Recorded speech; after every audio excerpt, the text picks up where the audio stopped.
with great virtues, out of compassion, for the sake of justice and all living beings.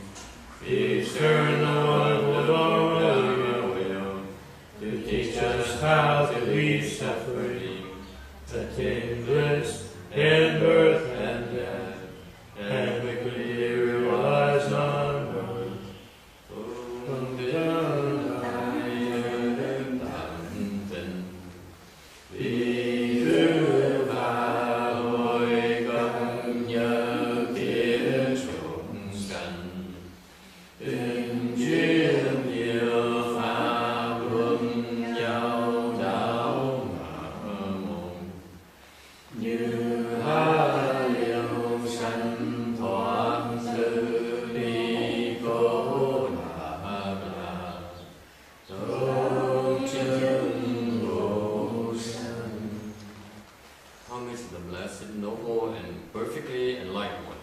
Homage to the blessed, noble, and perfectly enlightened one. Namo Saranto Suchedo Ye Alahari San Myo Samputo Xie. Namo Saranto Suchedo Ye Alahari San Myo Samputo Xie. Namo Takaka Toya Daya Alahari Namyo Namo Damo. Namo Tara Daya Alahari Namyo. The unsurpassed, profound, subtle, and wonderful Dharma in 100,000 million aeons is difficult to encounter. Now that I've come to receive and hold it within my sight hearing, I vow to fathom the thus come one's true and actual meaning. Wu Shang Sheng Sheng Wei Miao Fa Bai Jian Wan Jie Nan Zhao Yu Guo Jin Jian Wen De Shou Zhi Yue Jie Zhu Lai Zhen Shi Yi. O Buddhas and Bodhisattvas, the Venerable Shenhua, Venerable Bhikshu Li, all Venerable advisors of Amitabha. 诸佛菩萨、诸父上人、各位比丘尼、各位善知识，阿弥陀佛。Chư Phật Bồ Tát, kính thưa Hòa Thượng Biến Hoa, kính thưa quý sư cô và quý vị thiền kỳ của Thầy Di Đà Phật.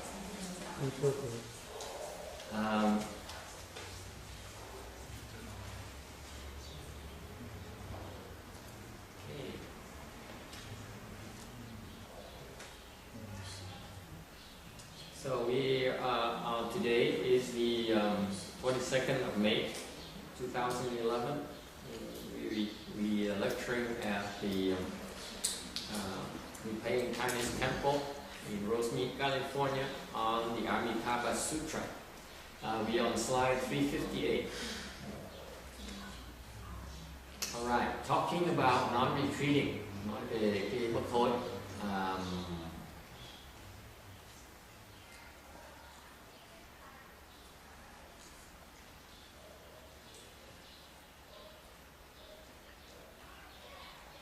Okay.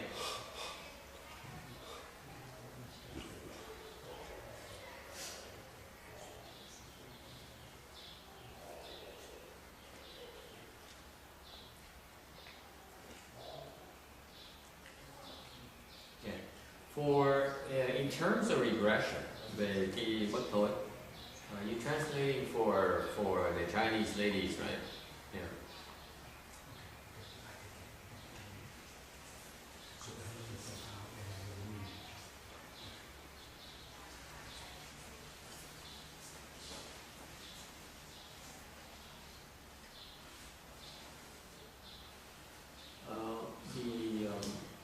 Ordinary people,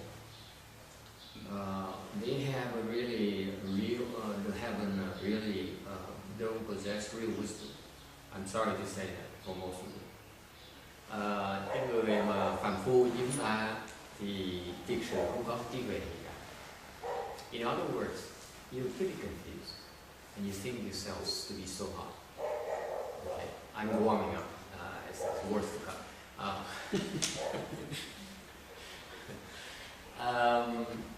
Cái người phàm phu là bị tối tâm, mà cứ nghĩ mình biết, nghĩ mình giỏi. In particular, you find that smart people, they are more confused than they realize they are. Có nghĩa là những cái người có trí thức, người thông minh, họ nghĩ là họ giỏi. You see, smart people or ordinary people, they understand about the worldly dharmas. Cái khác biệt là như vậy. Cái người phàm phu hiểu cái thế gian pháp, meaning that they are pretty good pharmacists. Chẳng hạn họ biết làm nghề về nghề gì đó, pharmacy. Or they pretty good about singing, hoặc có thể ca hát được. They know all about the arts, biết những cái văn hóa. Okay. So those are considered worldly dharmas. Những cái pháp đó mà mình nói đó là cái thế gian pháp. Là tại sao? Cái thế gian pháp, đặc biệt thế gian pháp là cái pháp của nó giả. Worldly dharmas, what is meant by worldly dharma is that they're false. Okay? Ordinary people prize false dharma.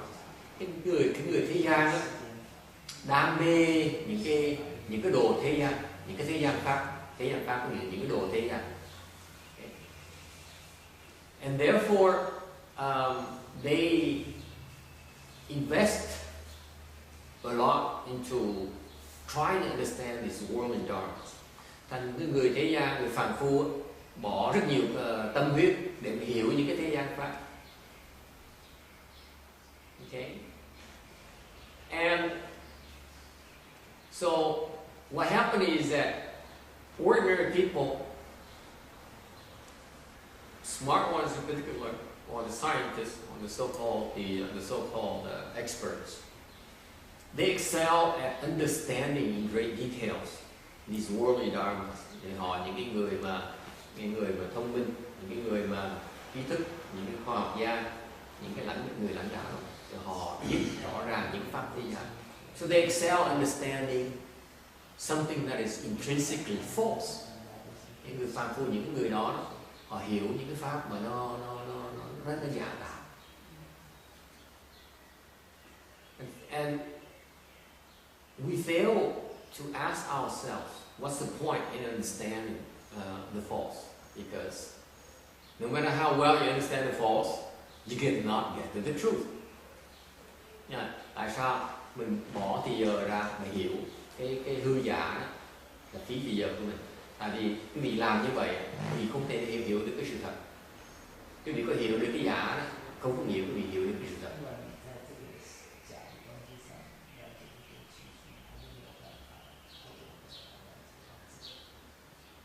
Okay. And that is why the Buddhists, when they cultivate, and this applies to all the worldly dharma, tất cả những thế gian pháp quý vị có thể tu. Okay. And I don't mean to offend all of you, and I do. Worldly pursuits. Is the pursuit of futile things. Quý vị theo đuổi những cái công việc thế gian của quý vị, thì quý vị theo đuổi sự giả tạo. Quý vị theo đuổi sự vô lý. Okay? On our board here to the right, where the 49-day Dharma, there's a young man who died recently at the age of 35. Ngày hôm nay chúng ta có cái linh từ này, có cái pháp của 49 ngày của những người trẻ tuổi 30 năm tuổi đã qua đời. Think about it. It should be a reminder for all of us that life is very short. Nên nhắc lại chúng ta là cuộc đời nó chỉ là tạm bợ, nó rất là ngắn. Please be aware. The Buddhists, there's a saying, the Buddhists are constantly aware of impermanence. Cái người mà Phật tử khi nào cũng tưởng niệm đến cái vô thường ấy, có nghĩa là cái chết nó tới lúc mình bất cứ lúc nào. Because impermanence means, and be mindful of impermanence means that you're aware that death can come upon us in any moment. Okay. So we should live our life as if it's the last moment. Anh mình phải sống theo giống như là cuộc đời mình, giống như là cái giây phút cuối cùng của mình. Okay? Do you like that? When you have that kind of mindset, then I assure you that you would be not as attached to worldly dharmas as you normally are. Because normal people are attached to worldly dharma because they think they have a lot of time to change course. Nếu quý vị có tâm, quý vị nghĩ như vậy, nghĩ cái chuyện vô thường đó, thì tôi tin rằng quý vị sẽ bớt rất nhiều chấp trước. Tại vì cái người thế gian á, người ta nghĩ rằng khách người ta có rất nhiều thì giờ, còn rất nhiều thì giờ. And the young man at 35 years old, he passed away. He full of life, making plans for a long life, and for he's having big plans about himself and his career, and all of a sudden he died, just like that. They happen anyway. Cái gì đến người nhớ như vậy, của những người trẻ tuổi, cái tưởng mình có rất nhiều thì giờ, có mình đủ bao nhiêu cái cao vọng, cũng đeo đuổi những cao vọng đó. Cuối cùng khi mà cái tử thần tới là trở thành cái gì?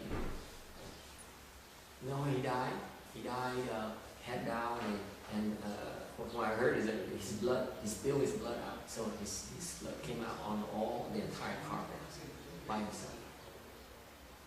Người này chết một cách dễ sợ, tôi nghe không rõ. Nhưng điều như biết mấy bác nghe có rõ là ông cầu trẻ cầu chết rồi cầu lúc người ta khám phá là cái đầu cầu sàn máu nó lai láng, tất cả cái thảm nó đỏ. Mình chết mình cũng ai biết.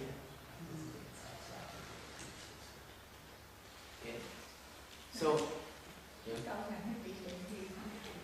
hình như là có bị bệnh tiểu đường. Không, tại vì tiểu đường mà các bác mà không cẩn thận, tiểu đường là bất tỉnh nhân sự. Tại vì cái mất đường nó thiếu máu cả là bất tỉnh nhân sự. Không biết, thành ra bác sĩ được giải phẫu đi qua thì tại sao chết, khám phá tìm hiểu cái nguyên nhân của cái chết. Tại vì con trẻ nó chết không biết nào mà chết sớm như vậy. Mà dễ sợ cái gì tưởng tượng xung quanh. Người này có học thức, có cái này nọ, có mới mua cái nhà này nọ. Vậy sống mình chưa có vợ không? Như chưa có vợ, mới mua cái nhà, mới ký giấy xong cái nhà này, mua xong cái nhà này, từ buổi đầu tư vào nhà là lợi nó phải không nào, rồi chết một cách bất đắc kỳ tử như vậy, dễ sợ luôn. This guy is 35 years old and he has diabetes. I don't think he's paying attention to his diabetes. It's very dangerous. He can pass out. And whatever happened, he just bought a house recently as well. Just fascinating because the reason I tell you the story is because we bring back to the point. Ordinary people, they place the wrong priorities on things. Cái người phàm phu đó, như chúng ta quan trọng những cái chuyện nó tầm bậy không à. Okay? You have no real wisdom until you are in Buddhism. Wisdom. What is wisdom? Let me ask you that. I'm going to have 9 people here today, so we can talk as much as you like. Ngày hôm nay có 90 người, thành mình cái tha hồ mình nói chuyện. Không ai, we don't have to worry about right now time. Okay? Mình ngày nay rất là thân mật, có một nhóm người nhỏ mình nói chuyện với nhau cho nó tha hồ hỏi nó luôn tới. Chứ hề là cái gì? Mô Phật thầy, có thể cái cậu này chắc nó bị áp lực quá, suy nghĩ quá, phải sức máu màu đó, có thể như vậy, mơ như vậy, kêu bằng nằm xuống không ba hay. Cái chết mà bất đắc kỳ tử như vậy, cái chết mà bất đắc kỳ tử như vậy là nó không tốt. Thường sẽ đọa. Và cái nguyên nhân nó làm chết mình bất đắc kỳ tử như vậy là người ta đau khổ cái chết. Chẳng có tự nhiên như vậy, tại mình sung sướng là sao mình chết. Người sung sướng mình chết với bạn bè với người nhà, cái người xung quanh mình. Cho nói cái người chết mất đắc kỳ tử vậy nhiều khi cái thần thức họ chưa nghĩ họ chết. Thì họ chưa nghĩ họ chết mà xong họ chết họ cứ vương vấn cái hoài họ bỏ đi không được, họ còn tức tưởi, có những tức tưởi gì sao? Nói một câu mê tín có thể mua phẩm mua cái cậu này mua căn nhà này không được tốt. Bây giờ bác tưởng tượng chết trong nhà người chị, bây giờ bác tưởng tượng nhà bây giờ người chị làm gì bây giờ? Căn nhà này cái điều không có được tốt. Dễ sợ, chết một cách bất đắc dĩ trong nhà người chị, dễ sợ. Bây giờ hai cái nhà là gì đó, hai cái nhà, một nhà hai cái nhà luôn nữa. It's fascinating that this guy died in his sister's house. He just bought a house himself. And now the sister has to take care of the carpet, which is full of blood.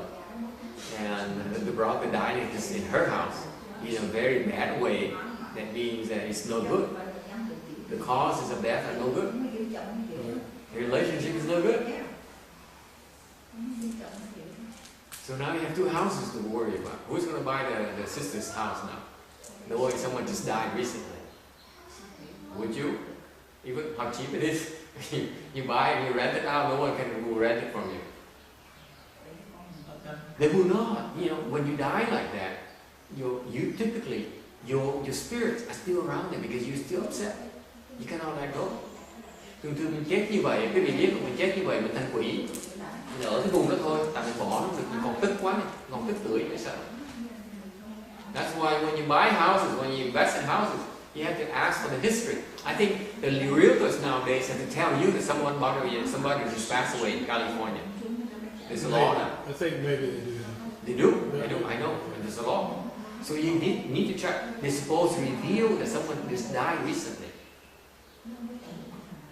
And so what a lot of realtors nowadays do is they invite some feng shui masters to come and go away spirits. There's a businessman. Right. I'm thinking of opening a branch office in Malibu.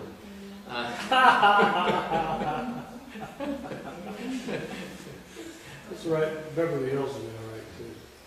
Yeah, Beverly Hills would be better because there's no more old people and the property values are extremely high.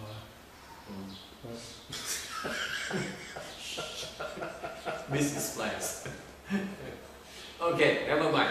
So the point here is that what is wisdom? Let me ask you, what is wisdom in Buddhism?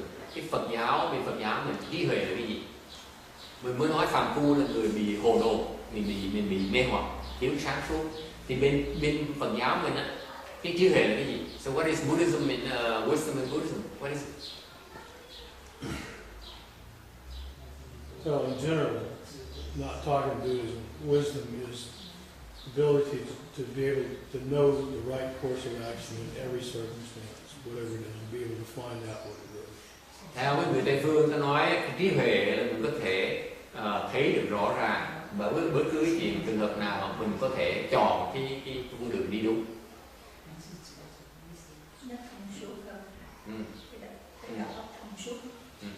Said yes, clarity of mind is Buddhism. Okay, what else? The rest of you, what is Buddhism?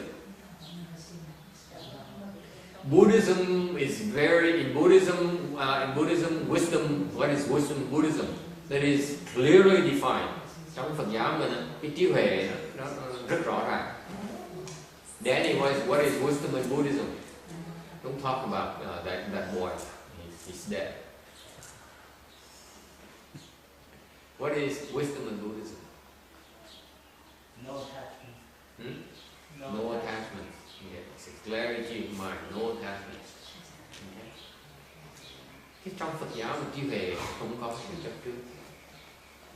Nói cách khác, trí huệ là mình không bị hồ đồ. Vì không bị hồ đồ thì mình mới sáng suốt. Cái sáng suốt là một mình nó không có gì vậy. Okay. Buddhism defines wisdom in a very precise way, much more so than the Western concept of wisdom. Western concept of wisdom is clarity of mind, so that you choose the right course of action. Okay. In Buddhism, wisdom is the absence of confusion. Because of the absence of confusion, you always make the right choices and you always have clarity of mind. However, having a clear mind or making the right choices does not necessarily mean that you are wise. Please be aware of the distinction. But even in the West, even wisdom is even confused with knowledge sometimes. Somebody's considered wise and they know a lot. Or experience. Experience is more It's genuine. higher form. It's higher form experience. Yeah, but to be really well experienced, you can have more wisdom than people that just have a bunch of knowledge. You know. But the point still is that even though you're experienced, even though you have the knowledge, you're still confused. Remember what we just said. You're very knowledgeable about worldly dharma does not mean you're not confused. Right, that's right. Thành ra cái Phật giáo mình nói rất rõ ràng, cái Phật giáo mình là cái trí huệ là cái sự vắng mặt của cái mê hoặc, sự bị không bị hồ đồ. Tại vì nếu quý vị nói óc mình sáng suốt, mình có sự hiểu biết, mình có kinh nghiệm đi nữa, mình có sự thông minh đi nữa, thì mình chỉ biết, mình có thông minh, mình hiểu những cái thế gian pháp. Mình mới nói xong cái thế gian pháp, mình hiểu đâu có nghĩa là mình có trí huệ. Mình hiểu, mình giỏi những cái hư mình, giỏi làm cái gì? Giỏi hiểu về cái giả, đâu có nghĩa là mình hiểu đâu. Đâu có thực sự nó đâu có lợi gì đâu. Tại vì quý vị nhớ lại cho coi cái trường hợp cái ông 35 tuổi này là đi theo cái giả mà chết trước khi mà trở thành. Đâu có thể gọi là thông minh, đâu có thể nói là giỏi, đâu có thể gọi là đâu có thể gọi là có trí huệ được. So remember the story of this young man who died at the age of 35. He pursued the worldly dharma and he passed away. Confused. Before he could do anything. Before his plans came through. So in Buddhism, if you want to rise from the ordinary state of human beings, you need to unfold your wisdom. Thành trong Phật giáo nói rất rõ ràng, nếu cái gì mà biết mình còn phàm phu mà muốn thoát cái cảnh giới đó thì phải mở huệ ra. How do you do that? You do that by becoming less and less attached to your worldly pursuits. Cái gì làm sao mở cái trí huệ bây giờ? Mở trí huệ bằng cách là thằng này cần bớt, mình xả bớt những cái đam mê của những cái thế gian khác. That's all there is to it. Chỉ cần xả từ từ thôi, bớt từ từ đi, bớt đam mê, bớt tham muốn. So it's all there is to it. You need to learn to let go of your attachment, like Danny said earlier. You need to let go of your attachment more. You should have fewer and fewer attachments. Okay? Then your wisdom naturally unfolds. Period. That's all there is to it. Okay? Now, if you're fortunate, nếu khi còn hơn hên hơn một tí nữa, then you encounter a teacher, then quý vị gặp được một người thiện tri thức, who can point out to you which attachments, which particular attachments are holding you back. Nếu quý vị mà có cái phước báu thì quý vị gặp được một cái người thiện tri thức, thì người đó mới chỉ cho quý vị rất rõ ràng cái chấp trước mà nó đang kèm hãm quý vị lại bây giờ là cái này, chỗ này. Okay. Notice this morning here we talked about the learning of Dharma and the different Dharma doors. The three levels of blessing. Sáng nay mình nói có ba cái loại, nói rõ ràng để nó dùng nghĩa ràng chứ mình giải thích cho cái gì rõ hơn. Có ba cái loại phước báo. Okay.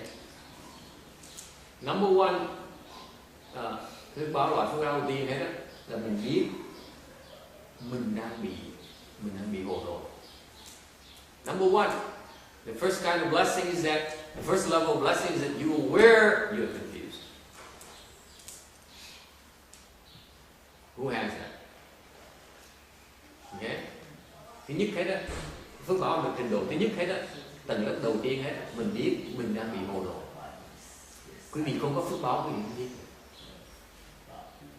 Hồ đồ là gì? Mình bị mê hoặc. Mê hoặc.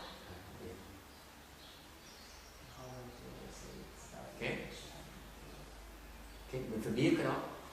If you don't know, then you're confused. Then you think you're so right. You don't need to make changes. Tại cái phước báo đầu tiên ấy là quý vị phải biết rằng mình thiếu sáng suốt. Mình thiếu sáng suốt, mình nói là mình phải cần cẩn thận, mình phải đổi cái đường lối của mình. Okay? Tại mình đang thiếu sáng suốt. Và nếu như cái vị nghĩ cái vị đúng, cái vị không chịu nổi đâu. Because if you think you're right, you will not change.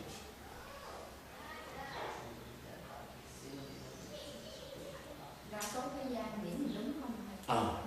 Ai cũng nghĩ mình đúng đấy. Okay. I can assure you, I can look at all of you now, in your eyes, including Danny's eyes. What happened to Ước now? And I can assure you, I look at all your eyes and say, you are all thinking you're right, especially Danny. Chắc chắn á, quý vị người nào cũng nghĩ mình đúng đấy. Tôi với thầy routine. 对，大家都以为自己很了不起，对，很了不起，了不起，对，所以没有感觉到自己应该呢，先的去怎么做。Thánh bà nói là nhất là cái người chúng tôi thường là nghĩ là mình rất là thông minh, mình rất là tài ba, mình quá tài, mình quá giỏi, ok, mình nghĩ mình quá giỏi, thành ra mình không thể nào tin rằng mình đang thiếu sáng suốt. Therefore, is no way for us to believe that we lack clarity of mind. It's the scary part. Therefore, let me tell you, let me remind you, this happens to the most successful, the people you admire. Đây là cái chuyện nó xảy ra cho những người mà quý vị đang khâm phục, những người mà quý vị nghĩ là nổi tiếng, thông minh, giàu có, giàu sang, hay là quý vị đang khâm phục họ. Họ không biết là họ đang bị thiếu sáng suốt. Phật thầy, phải nhiều hồi xưa ông bà có nói có khi mình giỏi quá bị giỏi hại mình, giỏi quá bị giỏi hại. Bị giỏi quá thành bị kẹt, bị hãm hại. Mình tự giam lại. Cái người giỏi, người thông minh nó dễ sợ như vậy. Rồi nào cái người muốn bị cười hỏi. Cái người biết mình thông minh, nhất cái người thông minh đó là người khác biết mình thông minh nữa, cái người đó cũng bị giam, cũng biết dễ sợ, bị giam trong cái thông minh của mình. Okay. Especially smart people. Smart people, especially smart people, they are so attached. And I added, I rephrased it for her. I said that smart people imprison themselves in the smarts and they don't even realize it. Sure. They say, I'm so smart, I'm the smartest. Who are you to tell me? There's nothing you know that I don't. There's nothing you know that I cannot figure out for myself. Sounds familiar? Quý vị nhớ chuyện này, cái người Tây Phương này, cái người có trí thức này, họ thông minh lắm, họ có học thức rồi thì họ nói là tôi có học thức, tôi có thông minh, có sự hiểu biết, thì tôi chắc chắn rằng không có cái gì mà quý vị biết mà tôi không có thể tự hiểu được, tự khám phá ra được. Đó là mình tự giam mình lại. Mình giam vào trong cái hiểu biết của mình dễ sợ như vậy. Therefore, let me emphasize for you again. Our temple, okay? I don't care what you learn, but the more you learn, the more humble you should become. Thành ra cái chùa mình á, người tu trong chùa mình á, là tôi không cần biết cái vị tu bao nhiêu năm, tôi không cần biết cái vị giỏi chừng nào, giàu chừng nào, thông minh chừng nào. Quý vị mà tu chùa này càng lâu, càng thấy rằng càng ngày mình càng thấy mình càng khiêm tốn. Cái đó là cái vậy. Và mình biết có những cái blind spot, có những cái chỗ mình thấy được, nó nhiều lắm. càng ngày phải biết khiêm tốn. Cái đó là cái huệ, cái là cái phước của mình phước mình biết rằng là mình đang thiếu mình đang bị thiếu sáng suốt mà mình không thấy được. Đó là cái phước đầu tiên. Phước đầu tiên. Let me reiterate here for the people who just came recently, especially smart people. Okay, we imprison ourselves in our intelligence, thinking that we know everything. Okay, and therefore, I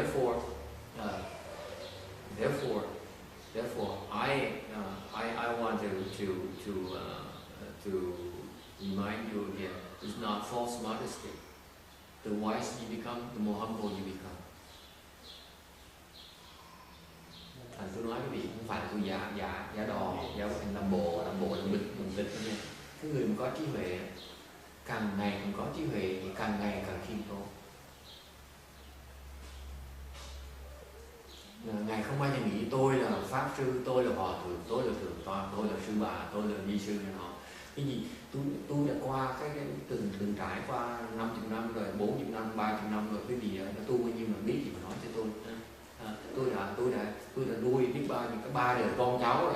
Okay? Cái gì mà tôi không biết được. Cái đó là cái thiếu sáng suốt của nói những cái lời như vậy.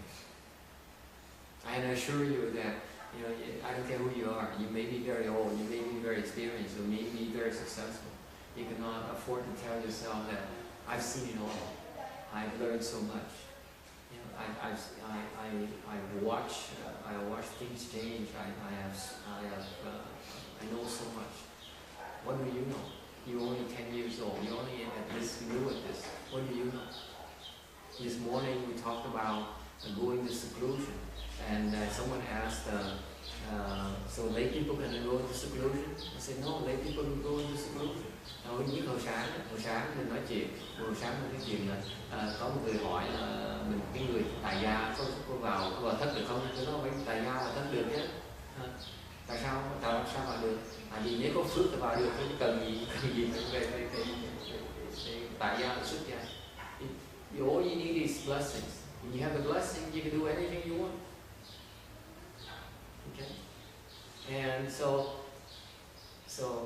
I keep on laughing at people because I run into this concept. People saying that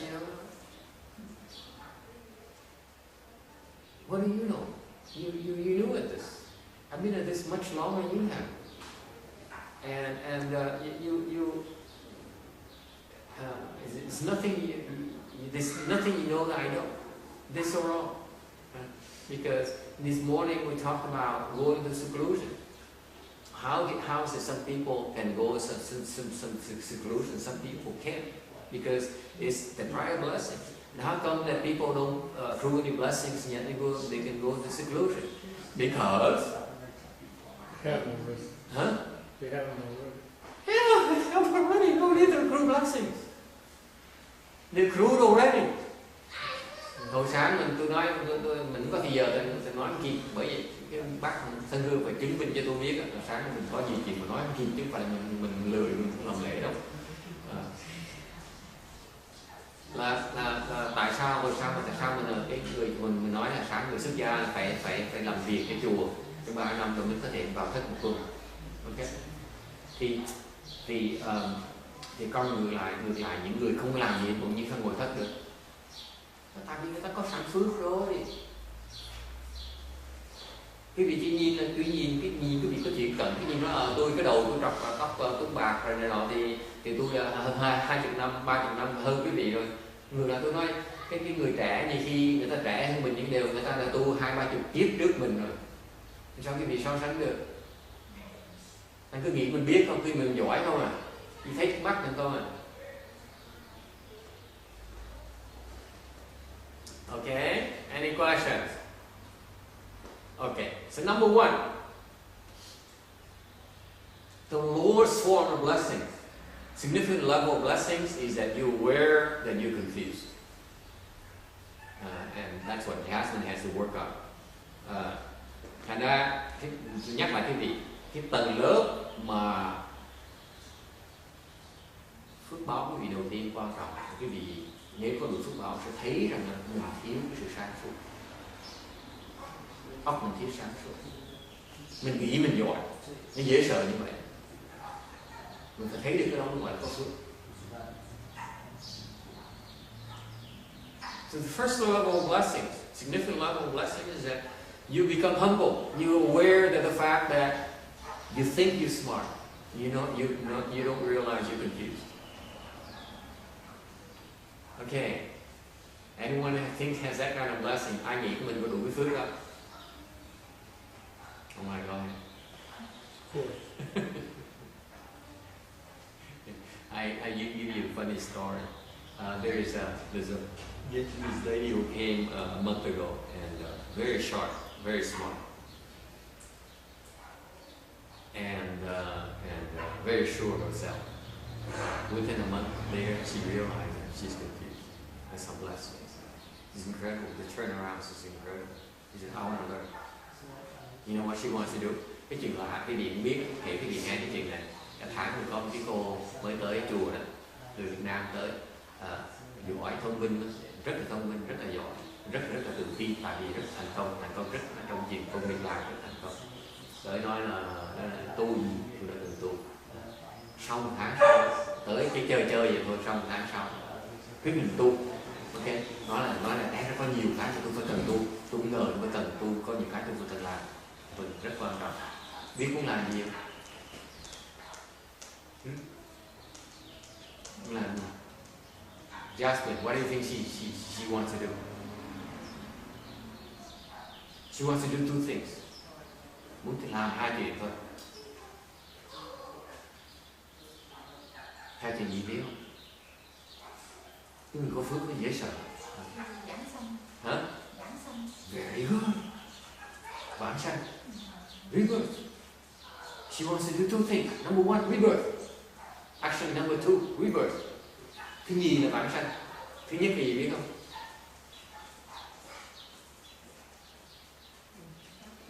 Hả?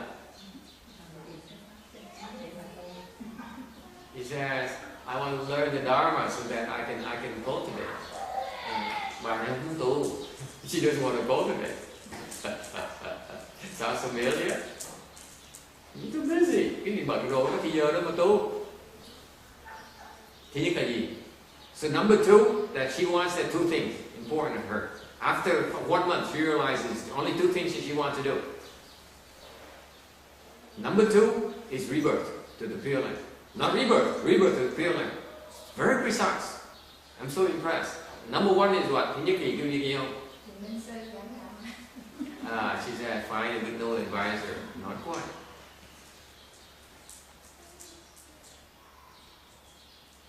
He says, Jasmine, what do you think she said? She says, I want blessings. To move on. Dễ sợ. Cái phước là cái bước đầu tiên của tất cả những cái gì quý vị có thể có. Nếu tốt có thể xảy ra quý vị nó bắt đầu với cái phước. Đừng có đòi tốt, đòi phước là cái tốt nó sẽ tới. Blessings is the starting point of anything that is good that could happen to you. Absolutely. So do not ask for good things to happen to you. Just ask for blessings. Good things will happen to you.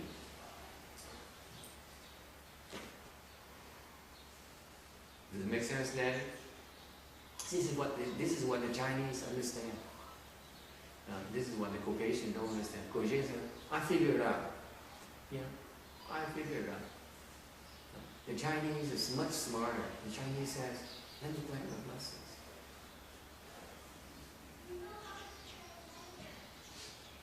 But what the Chinese have wrong is that they plant the wrong kind of blessings. Cái người Trung Hoa thì người ta có cái truyền thống rất là hay. Họ chú trọng tạo phước. Họ tạo rất nhiều phước. Họ vào chùa họ tạo phước không? Như cái khổ người Trung Hoa họ trật ở chỗ này, họ tạo cái phước trật.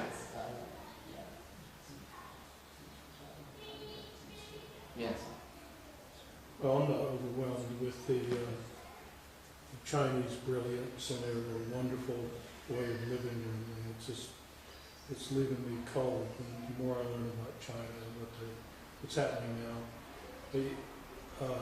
you're talking about traditional China, aren't you? You're not talking about the way it is now. You can't be talking about that they're so smart and we're so stupid. I don't buy it. So you disapprove of the way they handle Ai Weiwei?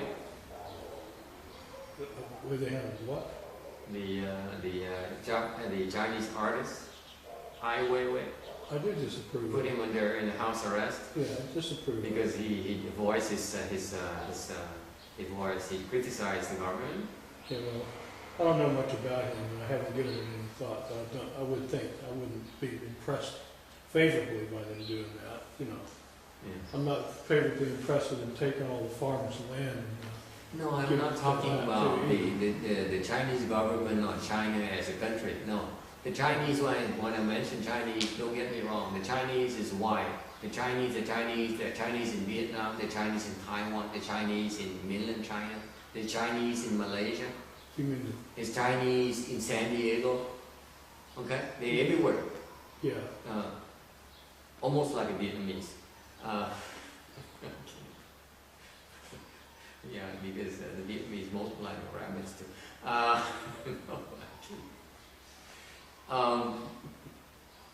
No, what I mean is the Chinese culture in general, the tradition, the tradition of Chinese culture, is inherent in their blood. They may be wrong a lot of things. One thing they're very right about is that they understand the importance of planting blessings. Okay, it's a set in the subconscious of the people. Yes. Right. Okay. It's a culture. It's Right. like, so that if you're like that, then you pass it on to your children. This is what's so interesting. So it's like a family tradition. Yeah? They bring the children to the temple, they offer, they say, oh, Master, envelope. Then they make the offering. The children say, oh, that's what I'm supposed to do. That's what they keep on doing. Mm-hmm. Unfortunately, when they do that, they don't understand why they do it. They should be doing that. And that's what I mean by confusion. They planted the wrong kind of blessings. That's why you have a lot of rich Chinese, but not very wise Chinese.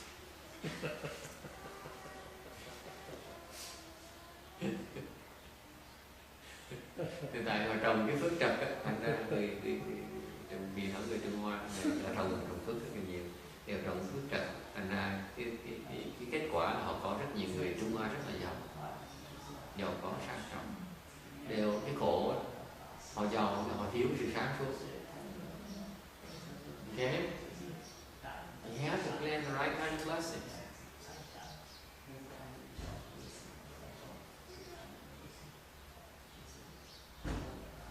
Any questions? I don't want you to go. Okay, so the first level of blessings is this is me. I mean, it's not written anywhere. Ngày hôm nay là tôi đứng nói chuyện về phước báo cái gì cái vui thôi. Tại vì có sách là nói như vậy. Tôi nghĩ cách suy nghĩ tôi như vậy. And then what's the second level of blessing? Cái tầng thứ nhì của cái phước là cái gì? Ai biết?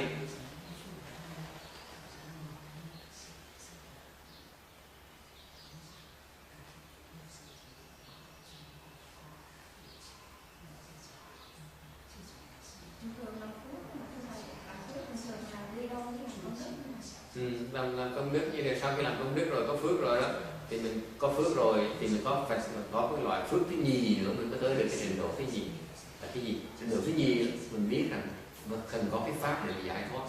Mình biết là mình bị thiếu sáng suốt thì có cái pháp để giúp mình giải thoát được. Mình tìm được cái pháp để đắc mình giải thoát. Mình không bị thiếu sáng suốt. Cái biết mình thiếu sáng suốt chưa đủ, thì có tìm cái pháp để mở cái huệ định vậy. Okay? So, second level of blessings is that you encounter the Dharma that will unfold your wisdom. Will make you unconfused. Yeah. Okay? Now, be careful about that. You may be aware that you are confused. Chẳng hạn như quý vị có đủ phước để mình biết rằng là mình phải cần tu.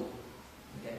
But you don't have the right kind of blessings. You will encounter the Dharma that will point you in the wrong direction.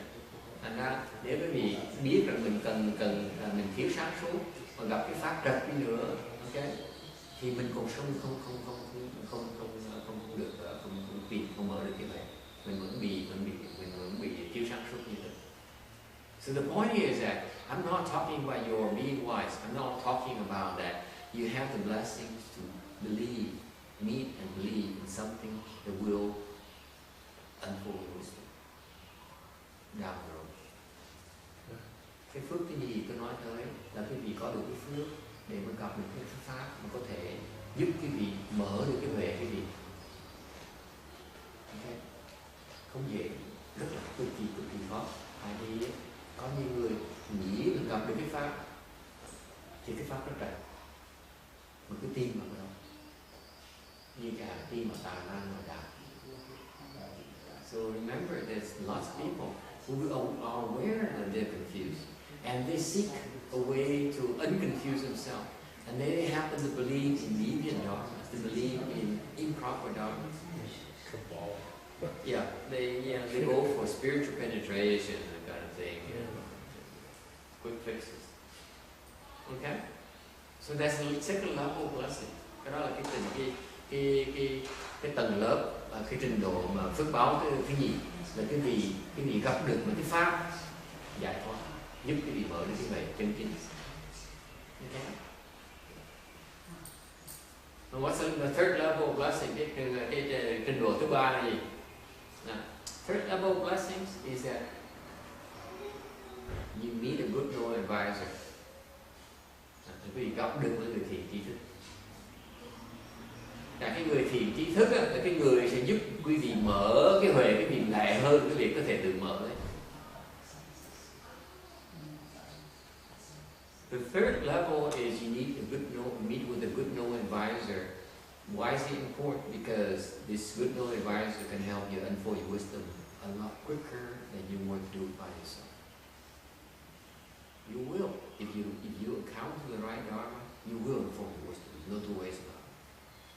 Unfortunately, it might take a long time. Nếu quý vị thực sự mà gặp được cái đại pháp rồi thì chắc chắn quý vị sẽ mở được cái huệ.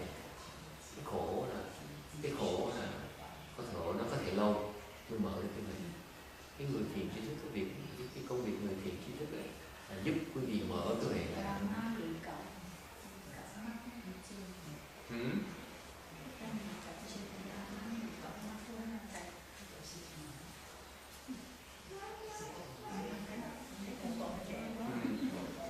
May mình nói tầm bậy là bây giờ tới rồi. Okay, so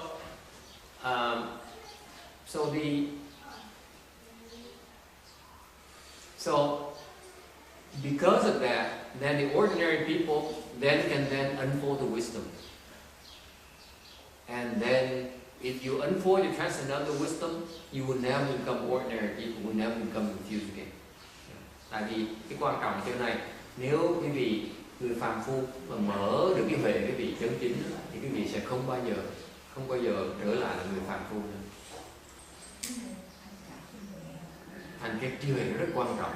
Khi quý vị mà chưa mở được cái huệ thì sẽ là người sẽ bị hồ đồ à. It's very important because if you can unfold your wisdom, then you will never become an ordinary person again. Okay? That's critical because if you're still an ordinary person, you will not be able to get out. All right. And that's what he's meant by the first bullet here. Says you are not the same nature anymore. You're no longer ordinary. Thành ra cái phần này nói phần cái dị sinh, cái là cái dị sinh này có nghĩa là quý vị khi một quý vị mà mở được cái huệ rồi gọi là dị sinh, có nghĩa là quý vị không thể còn cái tính cái thể tính nó không giống người phàm phu. Mình thoát được rồi, cái thể tính nó đổi rồi, nó không thể nào bị nó bị kẹt lại như lúc trước. Okay, this is very important because if you are able to unfold your wisdom, then you are no longer confused. Okay, you in future lifetimes you can never be confused again. Cái này rất quan trọng. Tại vì mình sống đời đời kiếp kiếp mà quý vị chưa vẫn còn thiếu, vẫn còn vô minh, vì vô minh nó che lấp thì quý vị đời đời kiếp kiếp sẽ là bị vô minh. Còn để mở được cái trí huệ thì đời đời kiếp kiếp sẽ tự nhiên sẽ mở được trí huệ. Nó quan trọng như vậy. Ok?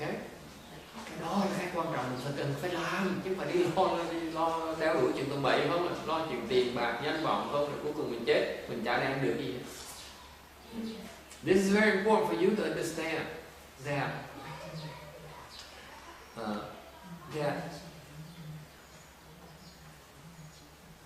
if you put emphasis on unfolding your wisdom, so that in the future lifetime you are no longer confused, regardless. Okay. Then it's worthwhile. Your time on this and in your body is worthwhile, because if you don't unfold your wisdom, you take on the next body, you confuse, you are just as confused again, and it's not going to help. Okay, there's no escape for you. Whereas if this lifetime you were to devote your effort and energies on trying to unfold your wisdom, then if you succeed in doing that in the future, you are no longer confused ever. You don't regress anymore. It is so important. Yes. How do you know when your wisdom is open? So that you can relax the next life. Làm sao chừng nào biết là biết chiếu đều như mở ra để mình có thể mình có thể thông thả, mình không cần phải gấp rút nữa. Reasonable question, I guess. How do you know? You know when someone certifies you. Quý vị biết khi nào có người chứng nhận quý vị nào mở rồi.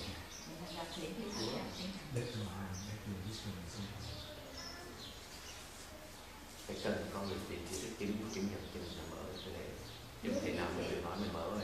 They don't say cái người mà, bởi vì cái người mà có mở trí huệ là được mình biết mở trí huệ là tại vì có người thì trí thức chứng nhận.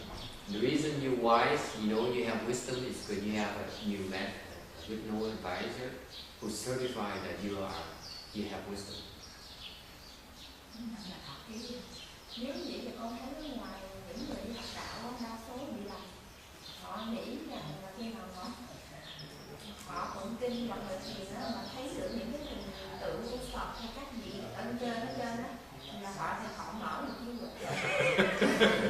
Họ nghĩ đa số họ nghĩ chắc họ nghĩ gì vậy hả? Tôi cũng vậy chứ hỏi gì? Tôi cũng vậy chứ đâu có hỏi gì nữa. She says then I know a lot of people, many people who recite the sutras and recite the Buddha's name. They saw you saw a Buddha appear or saw a Bodhisattva appear, and they think they opened the wisdom. So now I realize they're confused. What do you mean? I said. That's what I saw do myself. I thought I was wise myself as well.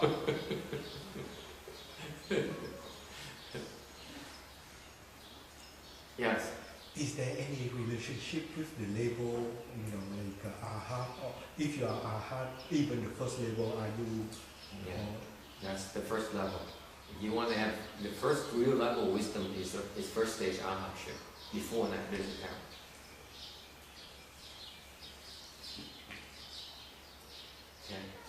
Cái câu hỏi là cái sự liên quan chỗ nào? Liên quan là nói là cái trình độ cái trí huệ này quý vị đắc tới sơ quả là còn trước khi tới sơ quả là hai cái gì vẫn bị là phàm phu thôi, cảm nhận. Yes. But isn't you have to wait until first stage arhatship until the non-retreating? Yes. Even the first stage you still will get sidetracked. You can get sidetracked. back, but you will never retreat to ordinary people again, ever. No. Related to the arhat, does animal as arhat or arhat is always at least human being and the earth? Arhat is always above human beings. They will never go back to ordinary people again. No. Meaning that they will their attainment, the future attainment, every time they're born, the final attainment is never lower than an arhat. This is what is meant by non-regression. We're born, we're confused like hell, but then eventually we meet someone, we have the blessings. See, what it means is that cái sự khác biệt như vậy là nếu quý vị mà đắc được cái sơ quả La Hán á, thứ nhất sơ quả La Hán thì quý vị sẽ không bao giờ bị hồ đồ nữa. Có nghĩa là sao? Có nghĩa là quý vị mỗi lần quý vị sinh ra để quý vị đủ cái phước để mà tu, để đắc tới được ít nhất là sơ quả La Hán. Phước nó quan trọng lắm. Thành mình không thể nào mà thấp hơn, nó mình giàu quá đấy. Thành đời kiếp mình giàu như vậy, không thể nào mình thấp hơn cái sơ quả La Hán. Quý vị bây giờ lo chịu giàu, lo bao nhiêu triệu, bao nhiêu tỷ trong nhà băng không à? Ok. Kiếp sau mình không biết bao nhiêu, mình không biết được. Kiếp là mình lo cái này đã, kiếp sau hơi nghèo là mình cũng chịu thôi. Okay. What happened? Let me stress to you this. For worldly people, you gauge you peg your success on the amount of money. That's it. Most people they peg their success on the amount of money you have in the bank account. They say, I'm a millionaire. And we look up the millionaire. Oh wow, this is beautiful. Okay, but there's no guarantee what's going to happen to you after in the next lifetime. You could be very poor next lifetime, or fall to the health next lifetime. Okay. Whereas if you cultivate and you attain at least first stage arhatship, and in future, okay, each and every single lifetime you will be at least first stage arhatship. That's how blessed you are. No one can take it away from you. No one.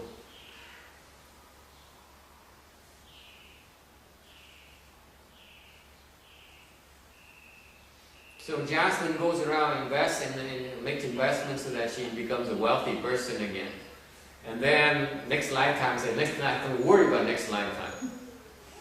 See, I deal with the things I understand right now. That's reasonable. It is reasonable, but it's short-sighted because you're only dealing with one lifespan, this short. Okay? You're making the wrong investments. You're choosing the wrong path.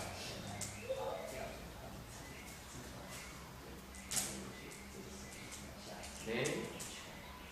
Any questions? Có ai thắc mắc gì không? Cái sơ của các bạn thầy là họ gọi cái kiến hoặc. Đúng. Kiến hoặc.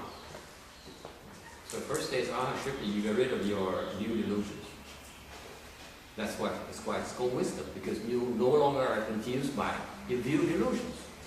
Cái sơ quả La Hán nó rất quan trọng, tại vì gọi là sơ quả ở thánh quả, hoặc là gọi là có hề, là tại vì người sơ quả La Hán đã chặt được, đã cắt đứt được những cái kiến hoặc, và sẽ luôn luôn cắt được cái kiến hoặc đó mỗi lần người sinh ra. Sướng không? Giàu dễ sợ.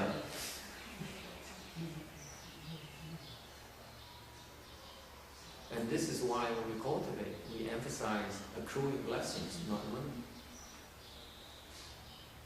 And so that when you have money, you give it to the temple. I accrue money, and you accrue blessings. Nhưng mà bạn thầy còn cái kiến hoặc đó, ở cái sơ quả là cái tư đà hoàng đó thầy. Nhưng mà nó còn tái sanh lại bảy lần. Vậy lên thành tự động. Cái đó là cái sơ quả nó dễ sợ lắm. Một khi mình vào sơ quả một cái rồi, mình không thể nào mình không luôn, mà mình tự động mình sẽ động, mình sẽ tiến bộ. Tự động mình sẽ tứ quả, cách nào mình chạy được đâu được hết. Phước dễ sợ như vậy, kinh hoàng. Cái gì không hiểu được cái sự quan trọng của sơ quả là chắc chắn mình thành tứ quả, không cách nào mình không thành được. Mình chỉ cần sinh 7 lần nữa là mình sẽ thành tứ quả là từ đầu. Phước dễ sợ, thành phước nó khó như vậy. See Jasmine, let me elaborate because for our English speaking people here, that if you become first stage arhatship, you are guaranteed that in 7 more lifetimes you become fourth stage arhat. No more worry. You guarantee. Okay? That's how incredibly blessed you are. Tell Ru-Jing that so that she gets excited.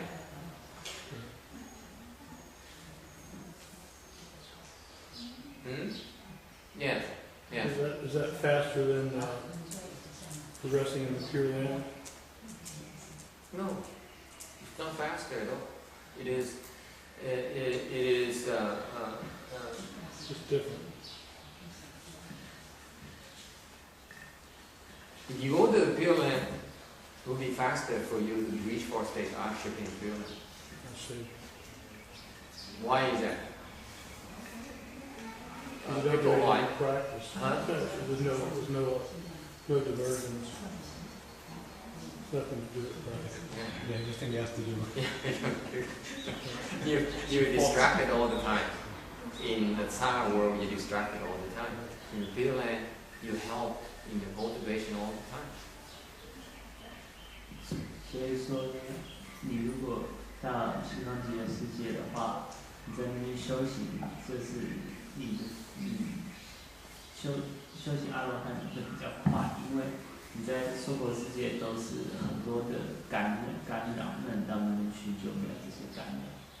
还有就是说，如果你已经真的出过阿罗汉的话，那你再过7世就可以修成4果阿罗汉，一定会成4果阿罗汉。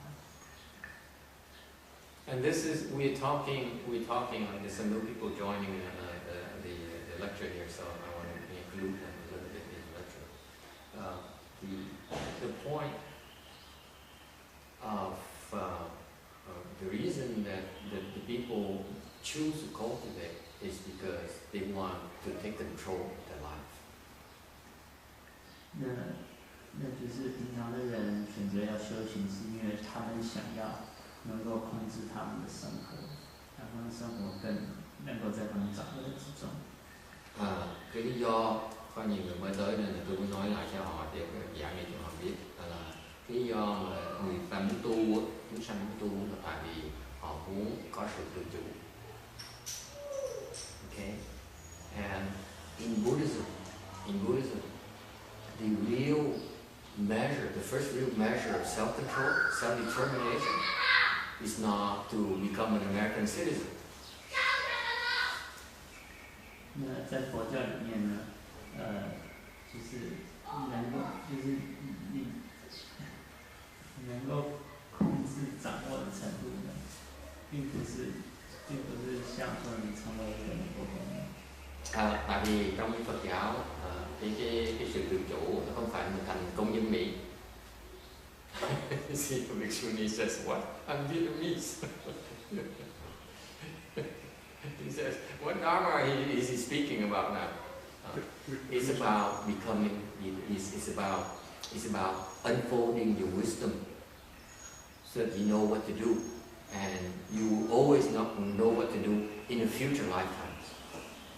那佛教里面呢，你修行就是要开启你的智慧，所以当你智慧开了以后呢，你在以後的每一世都會有這個智慧，都可以知道要怎麼做這些事情。Tại vì lên cái Phật giáo này mình muốn mình chú trọng cái chừng mở trí huệ, để mở trí huệ, mình mở trí huệ chân chính rồi thì cái kiếp sau mình sẽ chắc chắn mình sẽ không bị thiếu sáng suốt. Và cái trong Phật giáo trí huệ quan trọng. So that's why in Buddhism wisdom we put a lot of emphasis on wisdom. 所以这就是为什么在佛教里面，智慧是占一个很重要的地位。Alright, any questions? Ai thắc mắc gì không? Yes. Thưa thầy, cái mà thọ ký với cái mà chứng cho nó không bằng nhau hay sao khác nhau? Làm thọ ký. question she has is Shouji is given a prediction. What's the difference between that and certifying to a certain position? 那位比丘尼呢，他是问说受记跟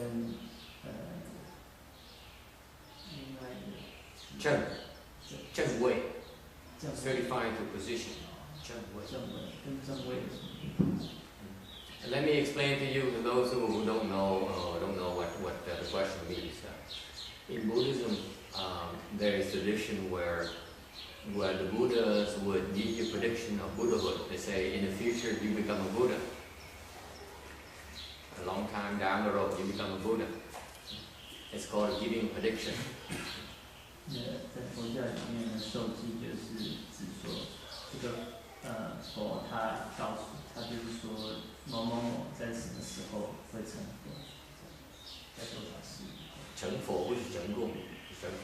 要这样子。It's very precise. It advice that time so and so you become a Buddha. Cái thọ ký, nói cái gì những người biết thọ ký trong truyền thống Phật giáo có những đức Phật thọ ký cho những vị Bồ Tát, những người tu hành nói là trong tương lai ông sẽ thành, bạn sẽ thành một cái người Phật, vì Phật có tên như thế này, đó gọi là thọ ký. The second one is the certifying to the position. Cái gì là chứng nhận cái vị. Okay. It usually refers to it's a lower level of prediction where you certify that a certain person has attained a certain level of attainment.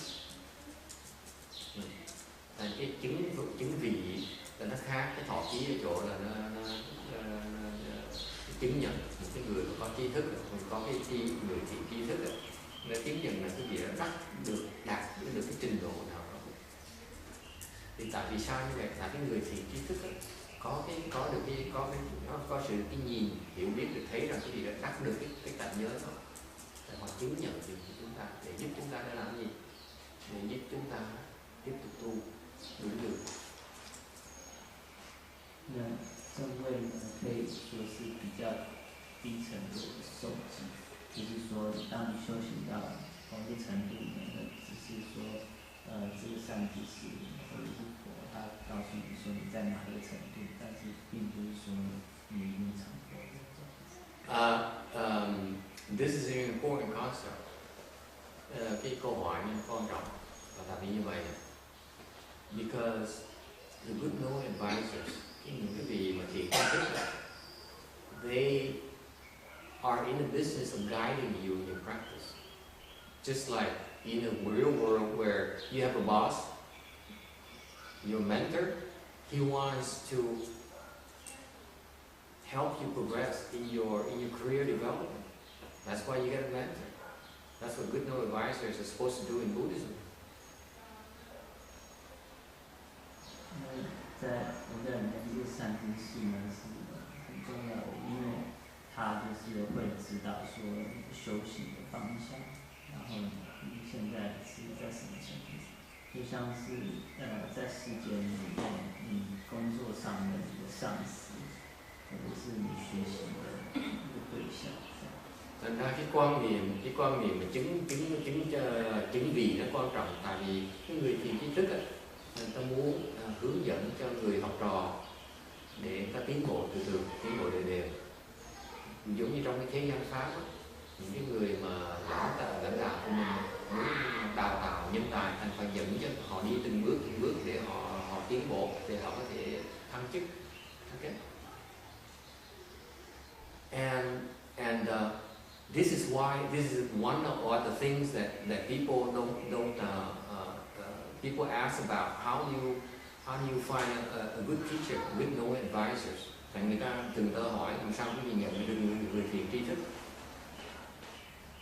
Okay. Cái vị mà gặp người thiện tri thức là cái người đó như chẳng hạn như tôi không biết thiện thức, tôi không biết là người thiện tri thức, tôi có thể nói là cái vị là ông thầy tôi là người thiện tri thức. I don't know about good knowing advisors. Okay, I do know that my teacher is a good knowing advisor. Master YongHua. 那有很多人会问说，要怎么样才可以找到一个善知识？ because he dares point out to us where we are. 因为我的这个师父宣化上人，他是一个善知识，他都会告诉我们现在在哪一个层级。He says, for example, my disciple who has been bowing the one steps, one bow for 2.5 years now. He made it to San Francisco, and he had a big head because he realized he became enlightened.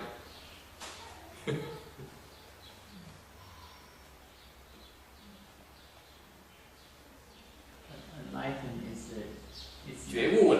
觉悟了。对。It's the same as 开悟。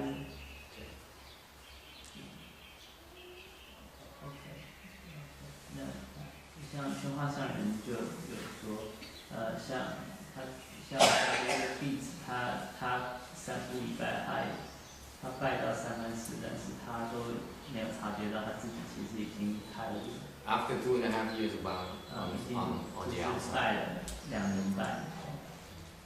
Như ngài Tiến Hóa ngài nói rằng là đệ tử của tôi á, tôi sai nó đi Tam Bộ Nhất Bái 2 năm rưỡi rồi, thì nó lại mỗi ngày nó lại ngoài trời á, nó đi bộ, nó lại xong 2 năm rưỡi xong nó tới cái thành phố San Francisco, cái nó nổi ngạo lên, nó nói tôi đã giác ngộ rồi, mà tại sao không ai tới đón tôi hết?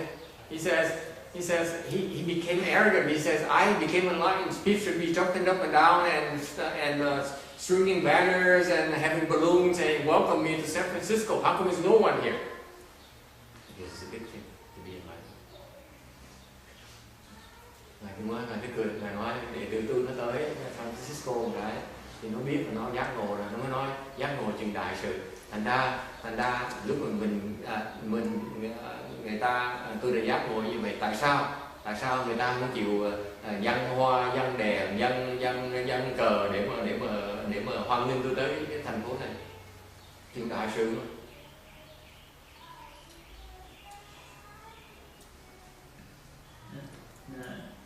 那个弟子就说：“哎，那我已经开悟，怎么没有人帮我庆？就是怎么我在到3番4没有人庆祝啊，放烟火啊，放气球啊，或者是。” I give you an example để cho cái ví dụ đó, để cho cái vị thấy là ngay những người giác ngộ rồi ngài cũng dạy tiếp để cho giác ngộ trình độ nó cao hơn nữa.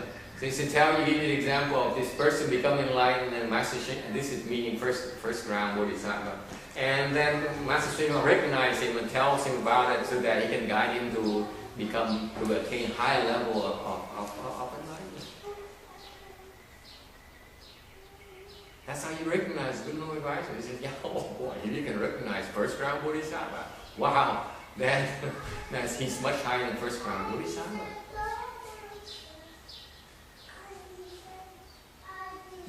所以法师说，宣化上人他这样跟他弟子说他已经开悟，是告诉他说，其实他已经到了初级菩萨的果位。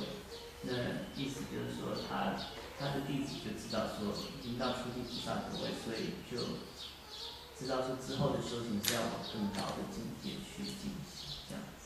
Tôi mách lẹo cho quý vị biết á, trong nghề như vậy là cái ngài Tiến Hóa, ngài dám nói để đệ tử của ngài là giác ngộ là cái người đắc được sơ địa rồi, dám nói ra để cho dạy cho nó, để hướng dẫn cho nó để nó tu để nó cao hơn tí. Cái người giác ngộ ngài còn dẫn để nó đắc được cái giác ngộ trình độ cao hơn. Còn những người thầy khác nó quanh co không dám đụng tới cái vị người ta. Let me contrast it with the typical teacher, okay? Who, when you ask them about Dharma, they dance around the issue, they tiptoe around you, don't dare where you are, don't dare tell you where you are, because they can recognize where you are. If they cannot recognize where you are, they cannot lead you to where you're next, you should be going next.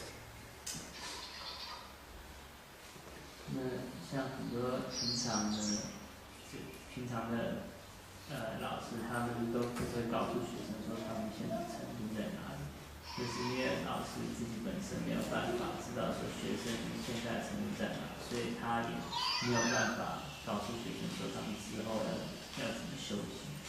thành ra quý vị phải nhận ra một cách nhận ra người thiền tri thức mà trình độ cao đó là người ta dám nói trình độ của học trò của họ, tại vì nếu như người thầy mà không nhận được cái trình độ người học trò, ok, thì làm sao mà hướng dẫn người học trò để thăng được. Cứ nó quanh co hoài, không có này nó quanh co không biết là biết này. Thành ra cái hồi nãy sư cô bảo cái chứng vị nó rất quan trọng. Cái người thiền tri thức phải chứng vị cho người học trò, mới gọi là thiền tri thức. So let me tell you, let me remind you again, hey little boy, let me remind you again that today I should brought up one aspect of the good no advice that no one dares talk about yet. One of the way you recognize that someone is a good no advisor is that he or she will certify where you are. 那法师呢，就今天告诉我们一个认识善知识的方法，就是他会告诉他的学生说他现在是在什么程度。 Okay? Any questions? Kiên thắc mắc gì không? So, by the way, because of the question I just taught and repeating here on the second bullet, cái phần cái gì, cái niệm bất tối. It's a level of enlightened people. Cái niệm bất tối này là cái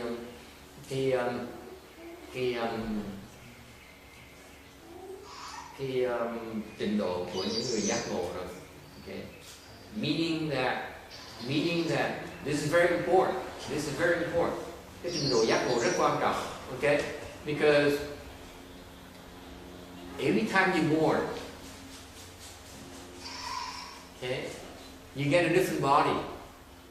You die, and then you get a different body. Okay? That's how ordinary people. Cái người phàm phu khi mà chết thì sẽ lấy một cái thân khác. Okay? Cái người mà giác ngộ đó, okay, cái thân của người giác ngộ đó không bao giờ đổi hết. Hay không? Tức là sơ quả. Sơ đi. For ordinary people like us, every time we die, we go through a 49-day process. The typical person goes through a 49-day process. And then they get a new body. Okay. Cái người phàm phu như chúng ta, thường khi chúng ta chết, chúng ta vào cái trung ống thân 49 ngày. Xong rồi chúng ta sau 49 ngày lấy một cái thân khác.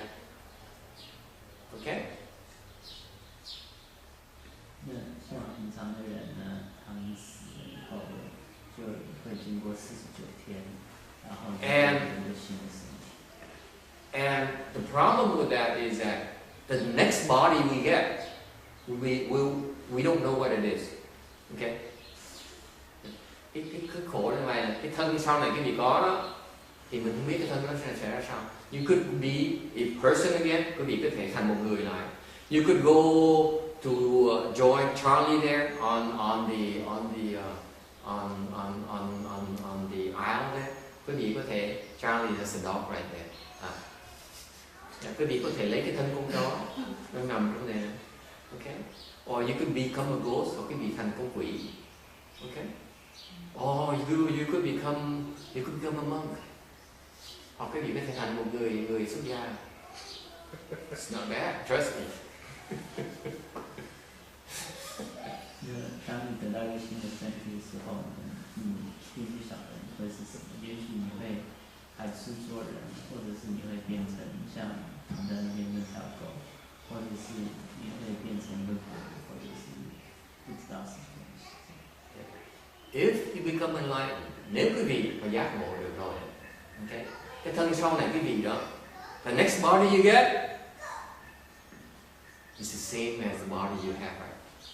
It will never change. Cái thân quý vị có nó không bao giờ nó đổi hết.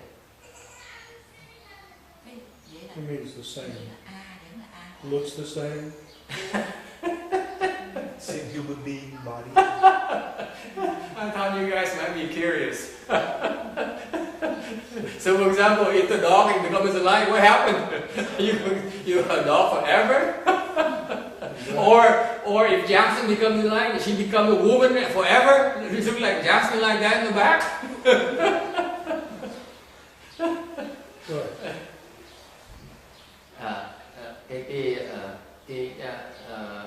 Tôi nghĩ quý vị sẽ thắc mắc ngay lập tức, tại vì khi chẳng hạn như nếu nói như vậy có nghĩa là con chó mà nó giác ngộ đó bao giờ nó cũng thành con chó, còn giác ngộ quy cũng thành người đàn bà hả? What does it mean? Go ahead and translate. 那如果你已经开悟的话，那就是说你下一次的身体会跟你这一次的身体是一样的。那这是什么意思？ So what does it mean? Yeah. The problem is you keep on being a person again. It's actually so attached to being human. There's nothing great about being human, my friend. I'd rather be a god if you ask me. It's a much lot more blissful. I don't want to be a Yes, When you mean the same body as the Dharma body, that's the that's same. right. He's such a smart boy, even though he doesn't go to the temple. Tức là cái tâm linh đó Pháp thân. tâm linh Cái pháp thân. Cái pháp thân nó không bao giờ nó đổi. Cái đó là cái thường trực. Không ai nó đổi. Đặt được mình đạt một cái mà nó vĩnh viễn không ai nó đổi. Go ahead and try it. 那这个一样的身体呢，指的是你的法身是一样。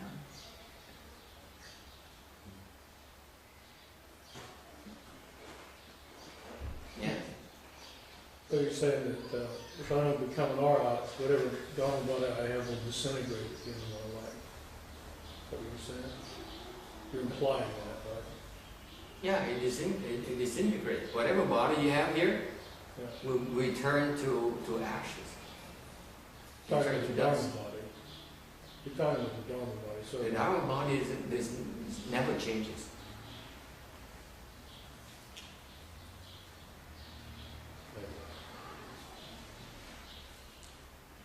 Yeah.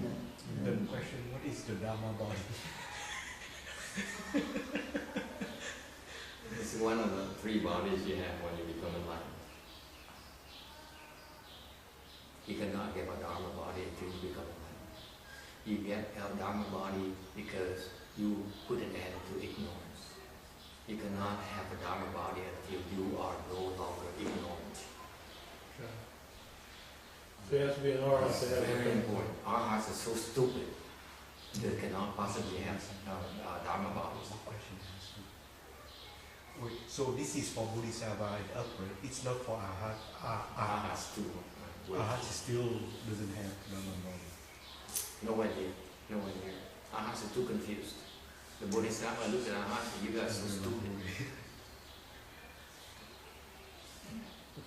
Tính là thầy, cái pháp thân với cái Phật cũng là cái Phật tính là phải thầy. Go ahead. Dạ. Nhưng mà那sao那这个法身呢，是说你要证到这个菩萨的果位以上才会有。那就是说你的肉身，你这一次结束了，就化成灰了，就消失了，但是你的法身还会在。还有就是阿罗汉还没有到菩萨的果位，所以他们没有办法有这个法身。Okay. So for us ordinary people, we die and we keep on exchanging bodies. Thành ra cái người phàm phu là cứ chết rồi đổi thân ngoài. This is what is called Buddhism wheel of reincarnation. Bởi vậy trong Phật giáo nó có cái quan niệm gọi là cái luân hồi như vậy. Mình cứ chết mình cứ đổi thân ngoài. This we evolve in the wheel constantly. Okay?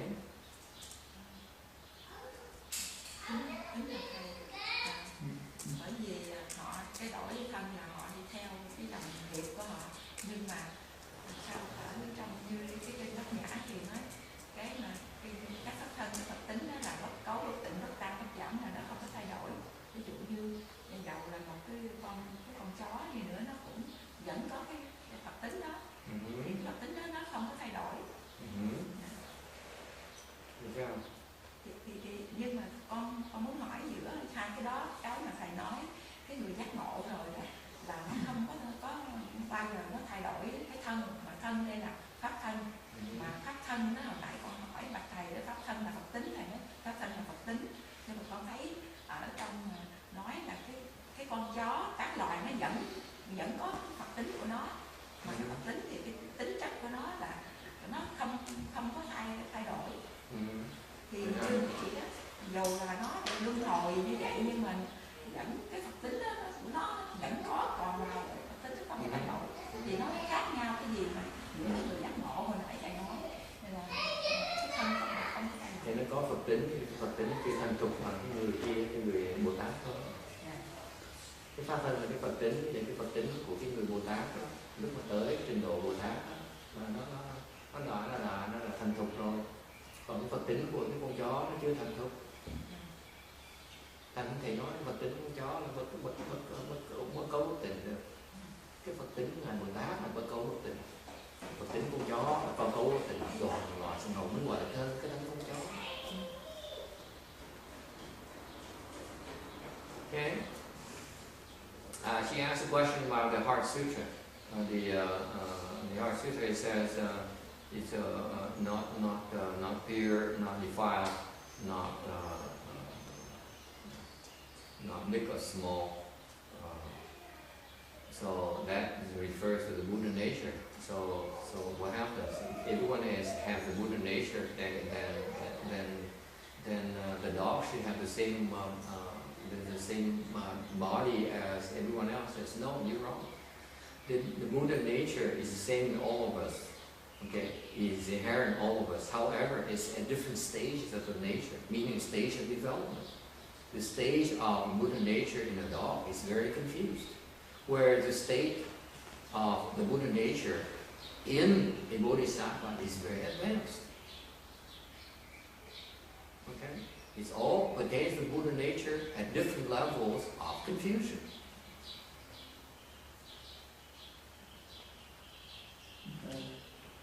那个法师问说，他是讲到心经上讲说不垢不净不增不减，来形容这个佛性。他说这个佛性不是这个，不管是狗啊还是人，它都是一样的佛性。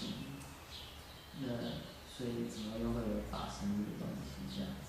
那意思就是说，那法师是说，这个佛性呢是大家的是一样，但是他们的发展的程度不一样。像狗的佛性呢，就是还是处于比较在一种迷惘的状态。因为如果你讲到菩萨的佛性呢，他们就是已经到一个比较发展到很高境界的程度。Any other question? Ai thắc mắc gì khác không nhỉ? So let's say that an arhat after the death, can that arhat become a lower realm like this, an animal or a ghost? No, they can't. They can by choice, but not involuntarily. So what if by accident they kill some it have a big crime, like killing somebody? Can that have killed and then because of that it goes down? No. The question. Go ahead and translate the question. This is an important question. You didn't use the mic. You didn't speak loud.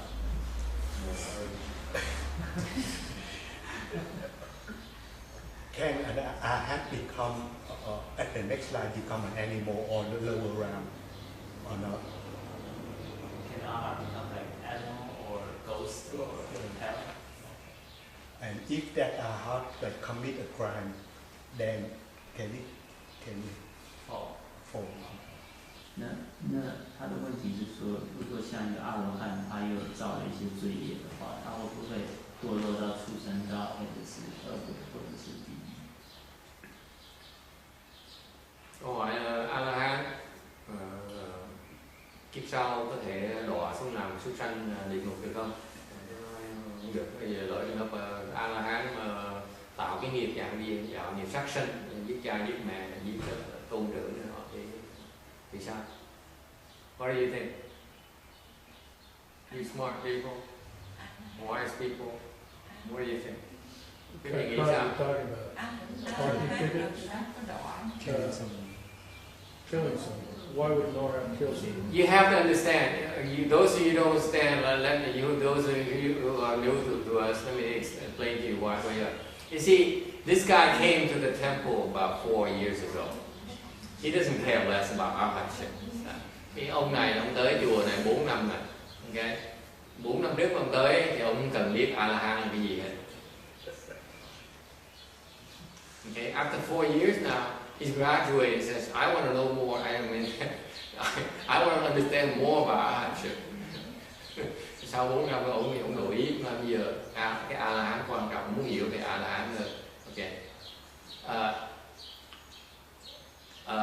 Since you asked a question, I have to answer you because typically when you ask questions, people are not going to be able to answer you because the question is very hard. It is very difficult to answer.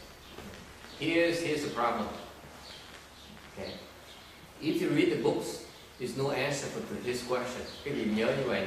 Cái câu hỏi này khó trả lời lắm, tại vì nếu như cái gì đọc sách, không có sách nào trả lời câu hỏi như vậy, tại không ai hỏi câu hỏi ngu ngốc như vậy. Because no one ever asks this kind of stupid question. I have some comments about Can I say a few things? Can I say a few words about this? Is he now? Everyone now wants to talk. Yes, go ahead, translate.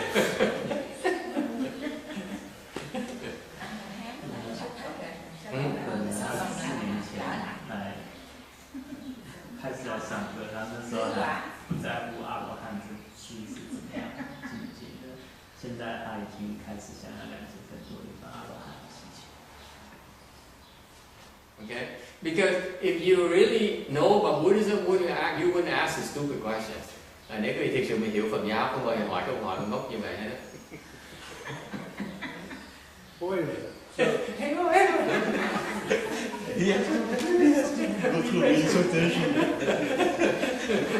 let me have my fun.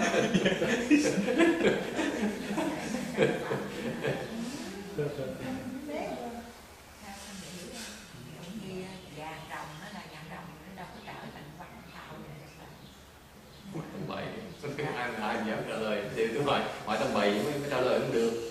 Hỏi đa hỏi trả lời dễ lắm. Nhưng hỏi đó là A-la-hán gì thì ai cũng nói được, tại mình trong sách đó, nó A-la-hán như vậy. Còn hỏi A-la-hán sắp bị giết người. Tức là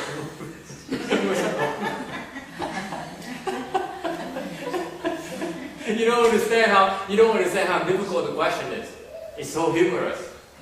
Because if you ask them, if the smart people would ask the reasonable people, the non-stupid people would ask the question and say, what is an arhat? Then you can look at the book and say, an arhat is like this. Because there's a lot of books that describe what an arhat is. Go ahead, translate. Now, man is confused.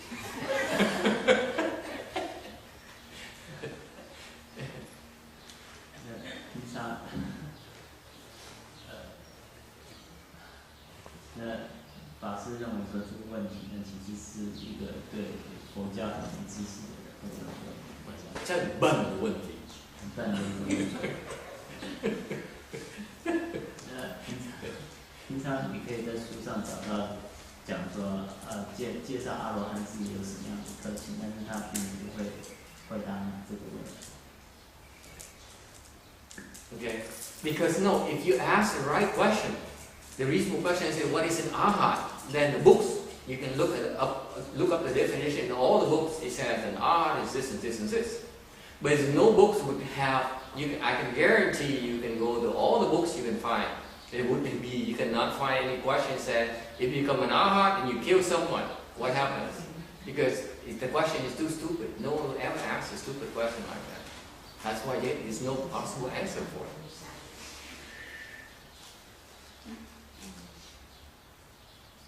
Go ahead. 你如果在书上，你如果问的是正确的问题，你就说什么是阿罗汉，你可以在书上找到很多讲解什么是阿罗汉。可是你如果问说这个阿罗汉如果杀人呢，不是如果这个阿罗汉会不会堕落的话，那这个问题书上就可能不会回答。Okay? And that's why the question is so difficult to answer. Vì vậy cái câu hỏi nó mới khó trả lời. Okay.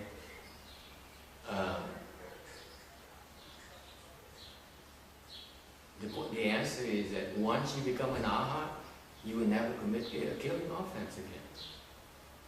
You have the wisdom. You create killing offenses because you're stupid. You're an arhat, you have the wisdom, you will never commit a killing offense again.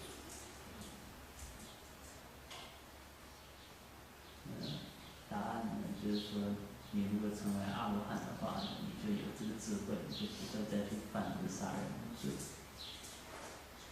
Thành câu trả lời đó là như hồi nãy sư cô nói, câu hỏi nó vô duyên nản xẹt tại sao? Tại vì cái người A La Hán, người mở trí huệ rồi xong có thể giết được nữa. Thành sao mà trả lời được bây giờ? Thằng không ai hỏi những câu hỏi ngốc như vậy hết. Có học trò tôi có hỏi được rồi.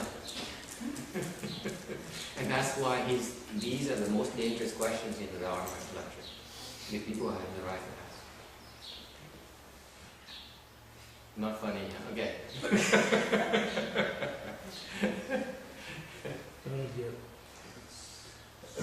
So let's say we have an arhat and two person, and one person want to kill the other person. Okay. So, being an arhat, should you intervene and say, okay, kill me, instead of killing the other person?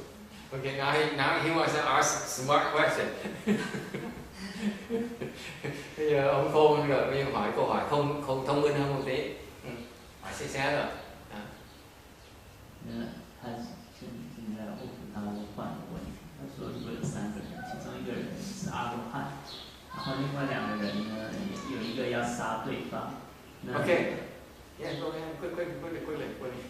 I'm running out of time. Okay, go ahead. I translate out. No, go ahead and translate so that they follow the chain of thought, so they can think themselves. Because they want the Chinese to think as well. 那个阿罗汉呢，他会不会去代替那个要被杀？ Okay, now it's not a stupid question. Mình công nhận câu hỏi này không phải là câu hỏi dốt.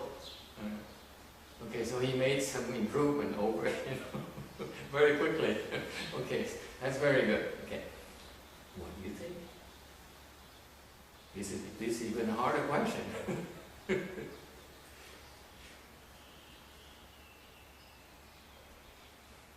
And this is what happens when you explain the Dharma to educated people. They say, I'm a rational person. You need to present information in a way that makes sense to me, that relates to my frame of reference, my points of reference. Okay? So it's a valid question. That's something that, unfortunately, that the Chinese rarely ask. Only the Caucasian would ask, or the modern people would ask. Right. This is why we need to explain the Dharma for modern people. Yeah. 那所以呢，这个问题呢问得比较好。就是说这个问题，平常在传统的中国人，他应该是不会问这种问题。那只有像在美国的这些外国人才会问这种问题。所以这就是为什么这些佛法要解释给现代的人，要用现代人的眼光跟角度来解释。Okay, so what do you think? Giving Isa, yes. I don't think that the answer is fixed to that question. I think it depends on the spiritual penetrations of the arhat. They might feel that it's actually better for the person to get killed, and that it clears up karma or something. And then he might feel, well, I have to do it, and I'll take the blame on myself. I'll let him kill me. Or he has to jump in and kill the guy, or restrain the guy that's trying to do the killing. You know too much. I mean, you've been here too long. No, I think that the aha won't get killed. Huh? I think the aha won't get killed. Because the other guy will commit the crime to kill the aha. So we will tell, he will say, don't kill me. He would not say that, right? Yeah, you wouldn't let him kill the aha. I mean, the aha won't get killed by a person, at least. Wow, with a dumb person like me. You never know. No, that's a good point. This is pretty good. I mean, It's very good, yeah, it's very I good. don't think the Arhat will intervene because based on what we know from books, what Arhat is, they're a little bit more self-contained, don't want to relate back to the human world. that's also very good. You see that? You see, you guys are very good. I don't need to answer at all. That's all your answers right there. I'm proud of you. This is good. Okay. Next question. I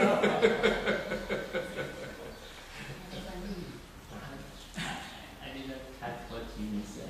He can explain in Chinese himself. Explain your final point. So Jimmy, you translate that part of Chinese. 我是说那个阿罗汉不会让他自己被杀，因为这样对方会犯那个杀阿罗汉的罪。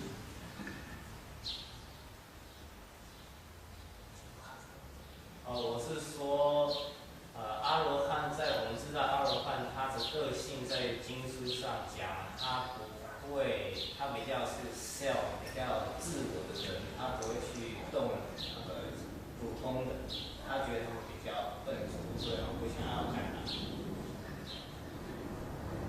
Not in Indonesia.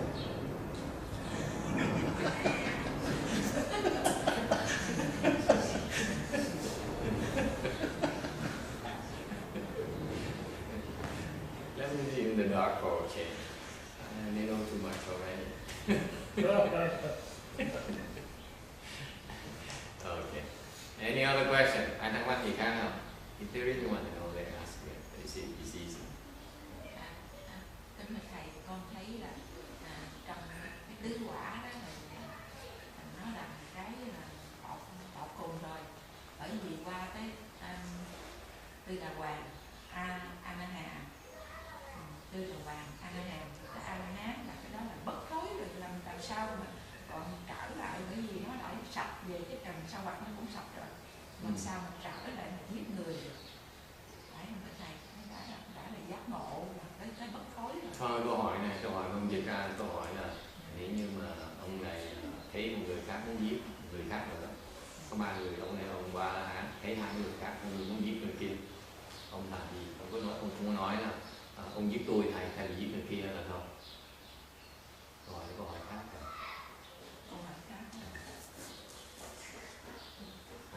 Okay, any other questions? Yes.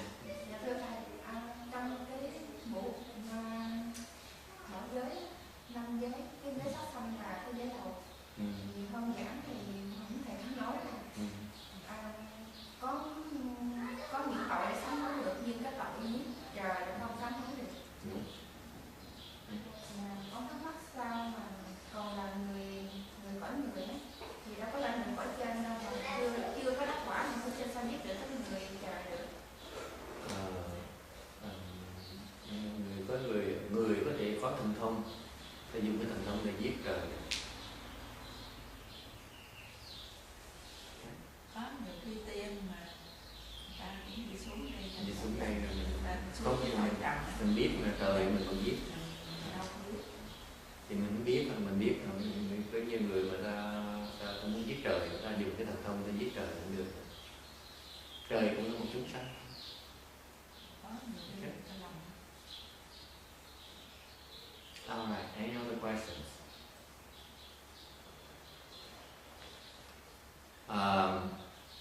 So anyway, they're because of the uncertainty inherent in birth and death.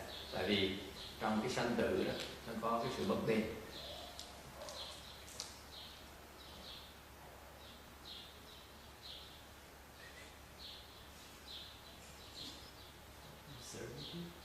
Uncertainty. Bất định. Of birth and death. 因为这个生跟死是不定的。 And therefore, the cultivators try to obtain some level of non-regression, so that they don't lose time, they don't lose the chance. Okay, they don't fall. That's very important. This is the difference between ordinary people and sages. That's what today's point is. 今天要讲的就是说，因为生死是这个无常不定，所以修行者会要修行到一个不会退转的国度，这样子来，让他们可以节省时间来修行。Okay? So that's why, depending on your level, you can have non-retreating, thought retreating, meaning you are enlightened, meaning that you always have the Dharma body, you attain the Dharma body, you never lose it again. Thành ra cái người mà tu muốn đắc được cái sự tự chủ, thành ra họ để họ không bị thối bộ nữa. Thành cái niệm bất thối là tới cái trình độ của giác ngộ, thành cái vị sẽ bao giờ sẽ đắc được cái pháp thân, sẽ không bao giờ mất nó nữa. The practice non-retreating is that they see the way and will never regress to the position of the arhats anymore. And finally, the position on retreating is that you are no longer ordinary folks, meaning that they never retreat to ordinary folks again.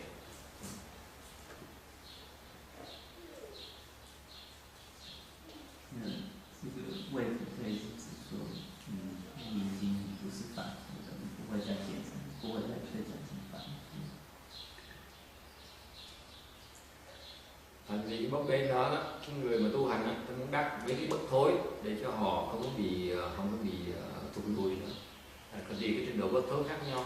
Trình độ mà thấp nhất là trình độ của cái vị bất thối, là không có thành người thường nữa, không thành phàm phu nữa. Trình độ cao tức nghĩa là họ bao giờ cũng ít nhất là sơ quả A La Hán. Cái hành bất thối là họ không bao giờ họ thấy được cái đường đạo, có nghĩa là họ không bao giờ cũng cao hơn cái thanh văn cả. Họ đã vào cái tham hiền. Rồi cuối cùng cái niệm bất thối là họ đắc được cái pháp thân, họ không bao giờ mất cái pháp thân này. Có nghĩa là họ giác ngộ, họ phá được cái phần vô. Tức là cái niệm bất thối thì cái thành bất thối là hai cái nó cũng bằng nhau, nó giải thoát đó là cái người khác nhau chắc chắn là nhiều lắm, xa lắm. Cái hành bất thối, cái niệm bất thối cái hành bất rất thối là khác, rất là xa. Cái vị bất thối, người A La Hán với người tam hiền đó, cái vị trí nó rất là xa, xác biệt nó rất là xa. Từ tam hiền cho tới giác ngộ, cái nó còn xa hơn nữa. Dễ sợ. Thầy tưởng tượng. Thành bởi vậy cái người mà khi người ta giác ngộ thì người A La Hán từ bấy đận độ này phải còn rất đậm đặc rồi. Có nhiều cái rối trí mà nói không hiểu. Cái mà con thấy trong kinh nói là cầu cho mà cái gì đó ngạ quỷ mà cũng chứng tam hiền ở đây chứng tam hiền Tam hiền đó tức là cái tinh thần đại thừa, là cái kiến tam hiền tinh thần đại thừa. Mình muốn nghe ngạ quỷ trình độ thấp của ngạ quỷ đó, nó được chứng cái trình độ mà cái người cái trời cũng là chứng chưa nổi, là tinh thần đại thừa. Tôi đâu có thèm làm người, tôi thèm làm trời, tôi thèm A La Hán là gì. Mà giờ tôi làm ngạ quỷ là tôi chơi A La Hán, tôi chứng tam thì vẫn chơi A La Hán. Đó tinh thần đại thừa. nghĩa là trong cái thân là còn ngạ quỷ là đã chứng được tam hiền. Tại sao? Có quyền. Thấy cái chỗ chuyển niệm bất thối này đó, tức là cái người đã bất thối mà cái niệm đó, cũng vẫn là khởi lên, khởi toàn cái giác ngộ đây là không phải nữa. Chuyển niệm bất thối này. Hỏi câu đó có ý nghĩa.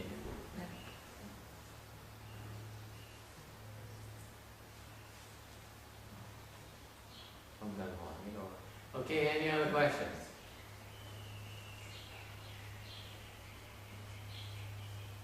Alright.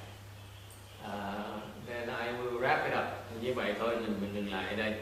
Because I want to acknowledge Jimmy's parents and his sister who came to the temple, and I want to officially share, express my condolences to all of you. I know you experienced a big loss, and I know it hurts, and please accept our sympathies.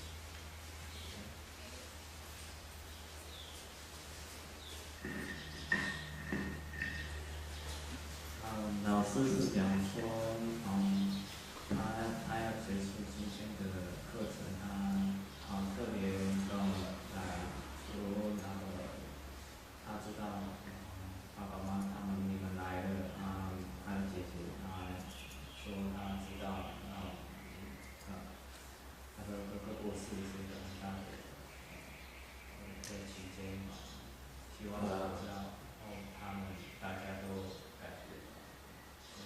Tôi muốn có lời chia buồn với gia đình của ông Jimmy, cha mẹ ông từ Đài Loan tới đây, bà chị lái xe tới đây, từ xa tới đây, tại vì họ mới mất người con trai, người anh, thì gia đình rất buồn, thành ra mình muốn lời chia buồn với họ.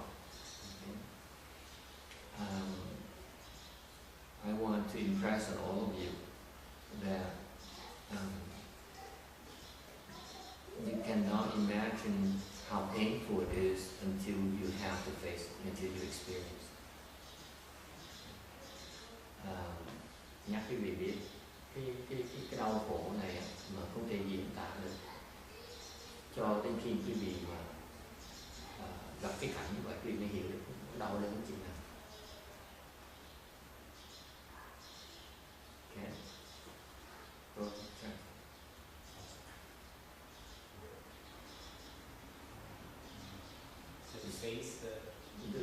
It's incredibly painful, and the pain cannot be described until there's no way to describe it until you self-experience it.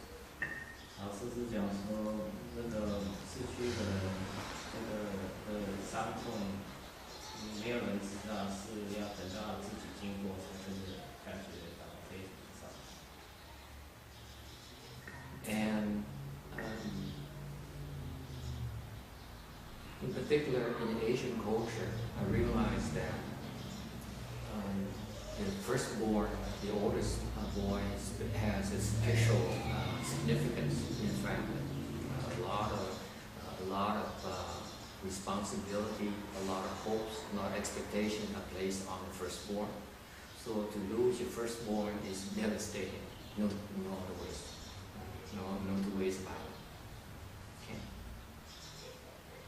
老师说，尤其是在东方的国家，像中国这边，对第一个生下的男孩子非常的重视他的位置跟他的重要性，所以失去他是非常非常的伤心。Không phải riêng cái chuyện mà cái việc nhớ rằng là trong cái văn hóa người Á Đông mình là cái người con cả đó, cái vai trò, cái địa vị, cái vai thế rất là cao, rất là quan trọng. Mất cái người con cả là một cái chuyện cực kỳ đau khổ cho gia đình. Okay. So again, please, I want you to accept our sympathies, our condolences. I know it hurts a lot, and we share in the pain. Okay. 所以因为他知道这些意识的还有长期的事情，所以他希望说我们他们的心想要给我们他们的心的。I myself lost my grandma, who was very close to. We lost my father and lost my teachers as well. All my teachers are gone as well. So I can only imagine how painful your experience is. Cá nhân tôi là mất bà nội tôi, cái đất thương bà nội tôi. mất cha tôi mất hai người thầy của tôi. Khi tôi có thể nói thì tôi hiểu được một tí về cái sự đau khổ, đau đớn đó. Okay. 老师说，他知道这种感觉是很不好，因为他自己也失去过他的师父、他的奶奶，还有他自己的爸爸，所以他知道这种是很难过的场景。In moments like this, it's very important for you to not blame yourself. It's not your fault. 老师说，在这段期间，最重要的是记得说，不要怪自己，这不是自己的错。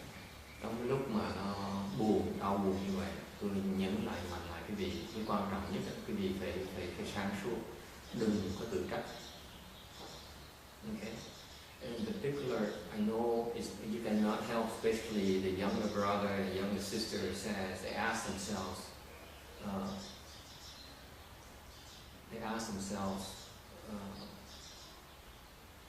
there's so many things that they wish they could have done before their brother passed away, and they regret not being able to do those things. Okay. 老师讲说，尤其年轻的像那个我的姐弟们，他们的心也会感觉说，不知道说哥哥这样走，不知道要怎么的帮助他，好像很无助，很没有力量。 All right. So I impress upon you that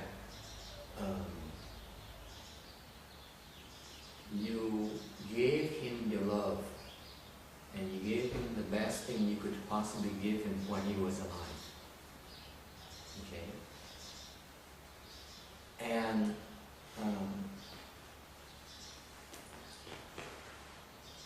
but that's in the past. I need to impress upon you the importance of looking forward, not looking backwards. Okay, because he's gone. So now we need to look forward and try to help him obtain a good birth, obtain a good body. That should be your priorities. Instead of feeling bad about yourself, feeling sad, and blaming yourself, because if you do that, you might have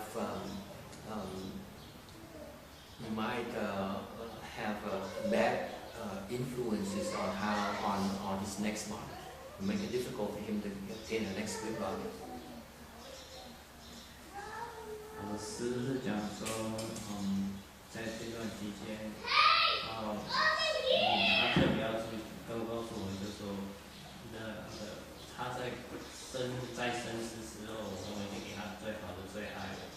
现在最重要的是说，他已经走了，我们要希望说，要看到下一步未来是要怎么走，尽量不要怪自己，也不要太伤心，这样会变成影响他的下一个身体，下一个轮回在哪。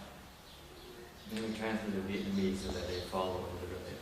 Tôi có lời chia buồn với gia đình, tại vì tôi biết là cái người cha người mẹ thương con dễ sợ, và khi mất người con trai, người con cả mà đã bỏ biết bao nhiêu sự hy sinh của đời mình nuôi cho con lớn lên, giúp cho con thành người, giúp cho con muốn cho con mình hạnh phúc, mà vì mất như vậy là cái đau đớn không thể tưởng tượng được. Mình phải có lời chia buồn với gia đình của họ. Phải khi nào cái gì làm mẹ rồi làm cha rồi mới hiểu được cái sự đau khổ như vậy. Khi nào cái gì mà có mất cái người thân yêu rồi mới hiểu được cái sau nó đau đớn như thế nào. Okay. Thành ra mình phải biết thông cảm người ta, giúp người ta chia sẻ sự đau buồn đó. Nhưng điều tôi nhắc cho họ biết là cái thông thường như vậy thì không nên tự trách. Khi mà chuyện xảy ra như vậy, những cái chuyện chết bất đắc kỳ tử như vậy thì bình thường mình tự trách đấy, mình nói là tại sao cái lỗi là lỗi tại tôi. Okay.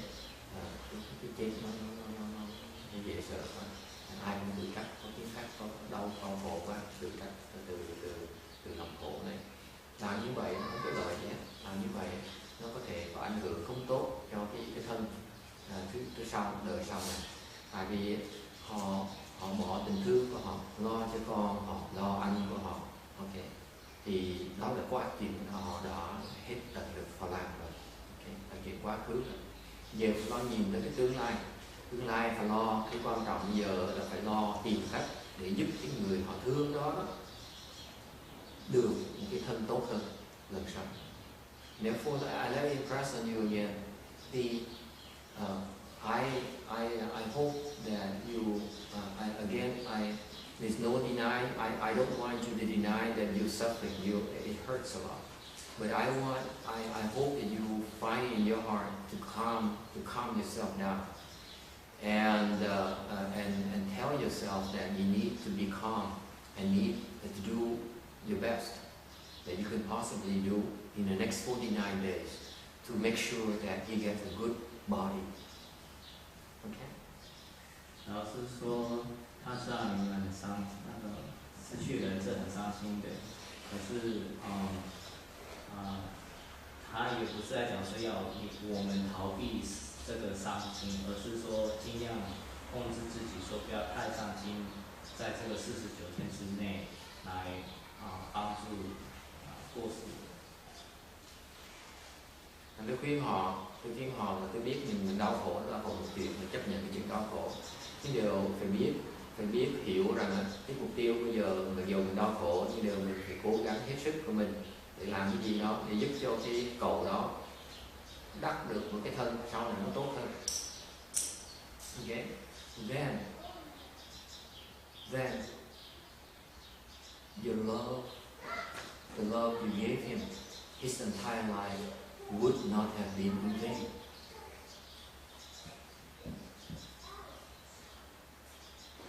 所以这样子，在他有生之后，你们给的爱，给他的这一生，才不会全部都没有用。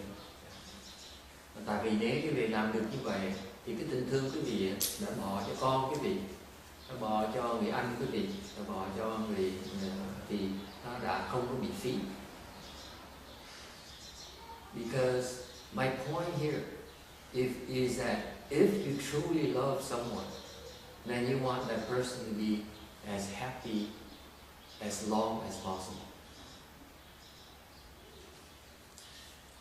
老师的重点是在说，假如你真正爱一个人，这样子你会希望他永远不管在哪里，永远都会很开心。 Thành ra tôi nhắc lại quý vị, nếu quý vị thiệt sự mà thương con quý vị, nếu quý vị thiệt sự thương người anh quý vị, nếu quý vị thiệt sự thương người, thì quý vị mục tiêu của mình phải giúp cho họ được vĩnh viễn sung sướng. Okay? And in Buddhism, we have a way to do that. It's called the Pure Land. Ở bên Phật giáo mình có một cái phương tiện để mà làm người ta được đời đời sung sướng. 老师说，在佛教里头有办法这么做，就是这个地方就是西方极乐世界。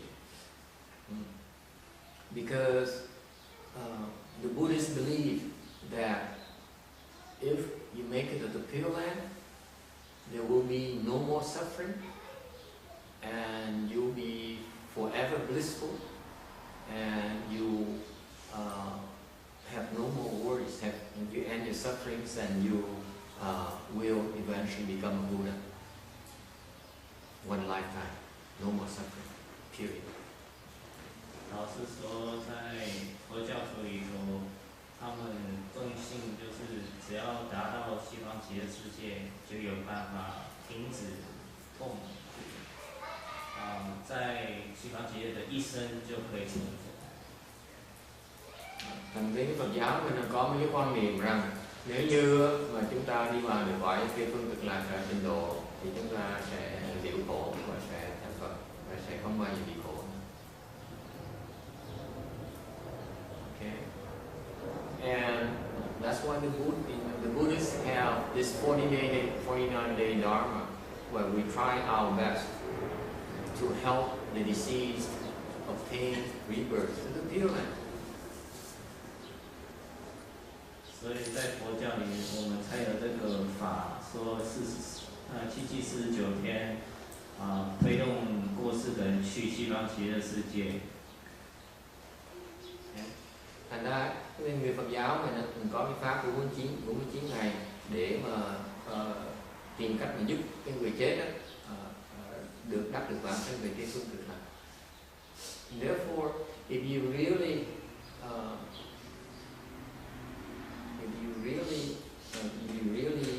understand, then you would see it as an opportunity to help him become happy forever, instead of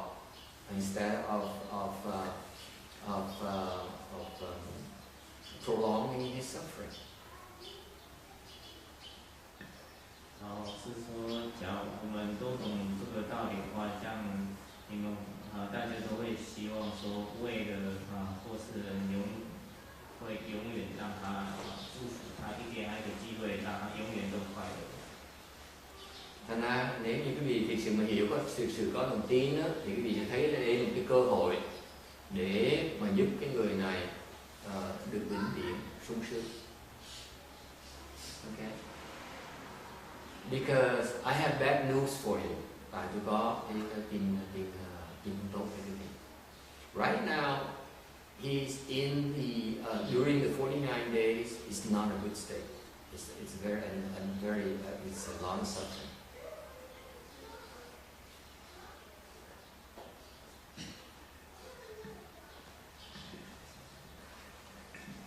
老师说，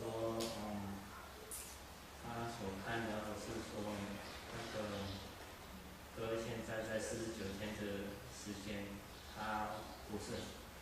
他的状况不是很好，他非常的痛苦。 Tại vì trong cái thời gian 49 ngày này là cái trạng thái của trung ấm thân cực kỳ khổ sở. So I'm telling you that so that you understand. I don't want to mislead you. I want you to understand that he's not in good shape right now, and what your actions can either prolong his suffering or help him end quicker. You have a chance. You can affect the outcome of his. You can put an end to the suffering quickly, or you can prolong his suffering. 老师说，就是因为他看到说哥现在的状况非常不好，所以让我们特别注意说。 是我们希望他赶快让他的痛苦赶快结束呢，还是让他越拉越长 So I'm asking you to control yourself. Instead of feeling bad, I think you should use your head and try to find ways to help him end his suffering.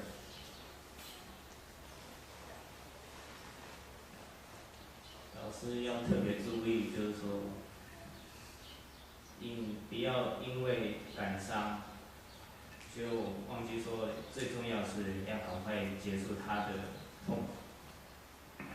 Agree? You agree or not? By the way, translate. He doesn't know what I just said. 老师问说，你们同意不同意？ Huh? Okay, very good. So, if you want him to continue to suffer, okay, then you blame yourself. 老师说，假如你们要继续让他 For his death. 让他痛苦下去的话，这样就继续悲伤他的死。 You blame yourself for his death. Make sure you translate that.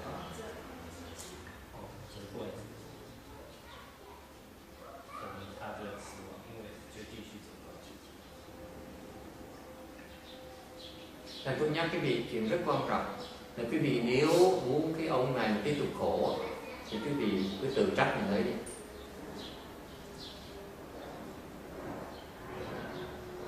Okay? If you want him to continue to suffer a little bit longer, then you want him to come back. You don't want him to go to the Pure Land. 老师说讲要继续让他痛苦的话，让他回来的话，你就继续责备自己。 Nếu quý vị muốn cái ông này tiếp tục khổ, thì quý vị muốn giữ kim ngân lại, muốn cho ông như vãng sanh. Because if in our 49-day Dharma, we can help him come back to the human realm again. Okay. Tại vì cái pháp 49 này nó có cho cái người này các sự lựa chọn có thể trở về lại làm người. 老师说，在7749天，当然他也是有办法让他回到人间的。You want that? 可是你们要让他回来人间吗？还是继续这个工作 Would you like that? Ask him. 你们希望这样子吗？ Ask his sister. You want him to come back? Do you? So that he become a man again, or a person again, and then suffer some kind of death again. Because death is not pleasant, is it?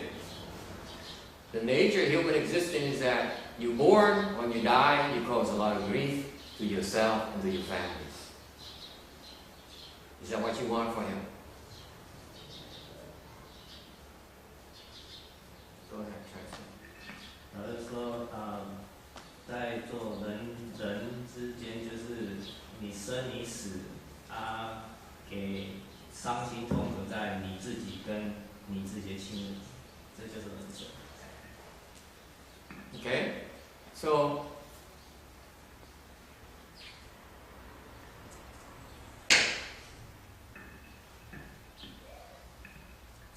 I asked the mother, what does she want?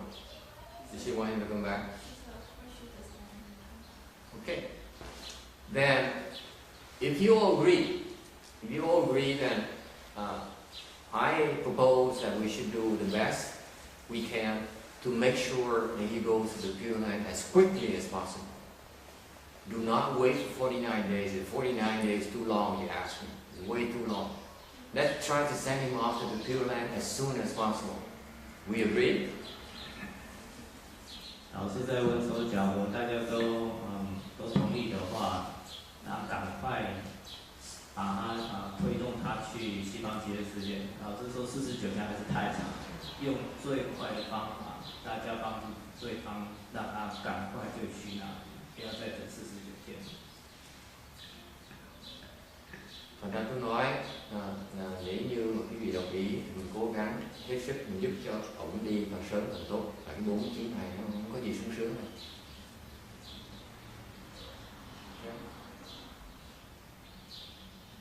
Right now your brother is in the animal realm. He's very lucky.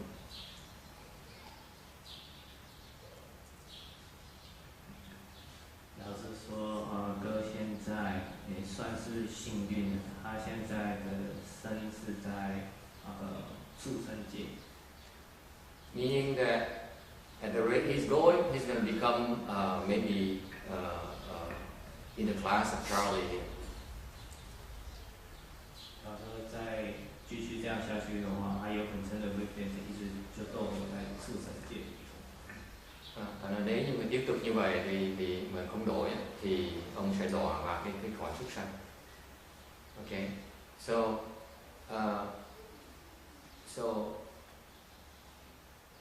which is not bad actually, because considering the state here. But anyway, don't translate that. It only makes it worse for them. I want for me. We can try to help him to the Pure Land, and let me stress to the family again, okay?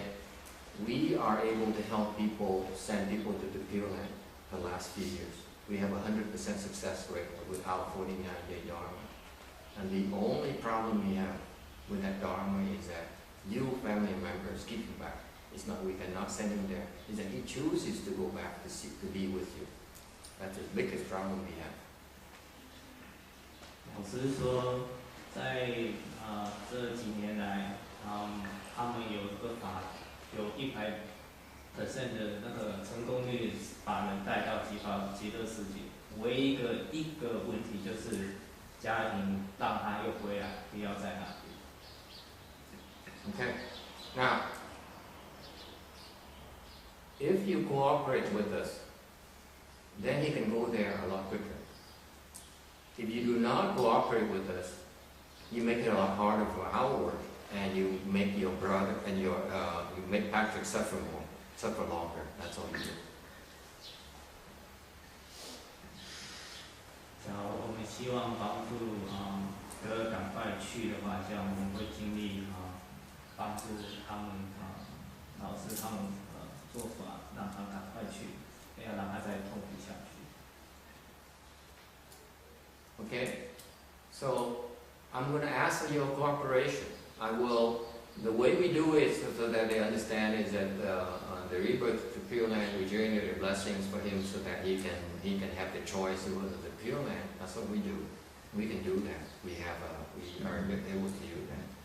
And what we ask of the family is that I'm asking for your cooperation in remaining calm for 49 days. I know you are grieving right now. Okay, you feel very, very bad, very sad. I'm asking you is that try to be calm for 49 days to help him. Okay, because if you're grieving, it's going to make him feel bad and want to come back to help you. He just, you're gonna cause problems and make him change his mind. So I'm asking you for during the 49 days, I'm asking you to go to Patrick, okay, and tell Patrick that Patrick, we love you. We have we have a good time together. We have a chance to love each other in the past. Now it's time to take care of your future. Now it's time for you to go to the Pure Land. You need to help me talk to him. Convince Patrick he should go to the Pure Land. Tell him you do not, each one of you, I want each one of you to go to Patrick, okay? And tell him that you want him to go to the Pure Land in no uncertain terms, okay? As quickly as possible. 老师说，怎么帮助他做这个法，让哥赶快去极乐世界，就是我们每一个家庭的亲人要很直接、很正确，就直接跟他讲说，我们已经爱了，已经这段家在生的时候爱了他，现在你要想着你的未来，你赶快去西方极乐世界，不要再，我们每个人都要时常跟他在一起。Because that's truly the best thing you can do to show your love to him. I assure you that there's no other way, no better way to love someone else than helping that person obtain rebirth in the Pure Land. None I can think of. And you are in a position to do that. So please use the opportunity. Do not waste it. 老师说一定要用这个机会，他知道说这个娑婆世界里，这是最好的地方，让一个人去你发你一生中的爱，最好的地方可以让一个亲人去的，就是极乐世界，所以特别要知道说要让他。Okay, any questions? I have my key card. Không có gì nữa. Đầu tiên tôi nói là khi đây là cơ hội mọi người ông đi thì đừng buồn quá như vậy thì làm ông tuyến luyến. Chẳng thà mỗi người tôi yêu cầu mỗi người gia đình thân nhân tới nói với ông Patrick là khuyên ông là họ muốn mọi người khuyên ông nên đi để phương thức là đừng trở lại. Nhất định thuyết phục ông đi. Okay. Và nhất định nhắc ông là phải đi chứ không muốn được trở lại. Thì cái cơ hội đó là cái cách mà tốt nhất mình có thể bày tỏ tình thương cho mọi người. cái ống quả này, cách mà cái gì yêu thương một người mà tốt nhất á, là mình gửi khuyên phải đi để con cực lạc, gửi cái đi cực lạc. Okay. Any questions? Nếu mà thầy đang ngủ mà mất vậy là trên 15 Đừng phút. hoài không vậy. Lại là đau khổ, đừng vào cái vết thương này là tội. Hỏi lúc mà cũng có người hỏi được, nhưng mà nó hỏi tội người ta đau khổ như sao? Cô không thấy được cái đau khổ người ta cực kỳ đau khổ. Nếu mà đau khổ thì mình xin giúp. Cái pháp mình phải giúp mình chết, mình phải giúp mình sống. Muốn giúp mình sống, thấy sự đau khổ đó, giúp mình sống. Thấy người ta đau khổ, mình lấy được.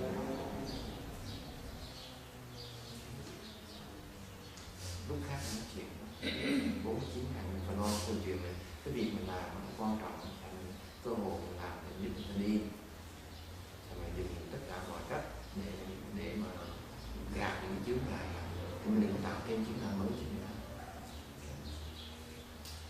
Alright, and we cooperate with you. We're asking you that if whatever funeral arrangements you need to make, please make them. And we have 1 week here. We are flexible. We go to the funeral home, whatever you ask of us, we do that for you. And try to do that before Saturday so that we can begin our chanchi. Okay. We went today to the funeral home already, but they cannot. We tried to shoot for a day between Thursday or Friday. Friday the hopeful the latest, but they cannot make a day because they haven't get the body from the police coroner yet. Not until they receive the body. So what did the coroner's office say? How much longer? I don't know. They say they will contact us on Monday. On the working day, so then we will know. Okay, whatever. We try, and I let me put it this way. Okay, if need be, if it becomes late during a chanchi, I will take some time out to help you out. Don't worry about it. Okay, preferably, I hope that we don't have to go to that because it might be disruptive to my students. But if you cannot do it, we do it. Please don't worry. I do not want you and your family to worry about it. Okay? Let's try our best to help your brother. That's the most important thing. Okay? This is a great opportunity. Okay? Explain that to your family.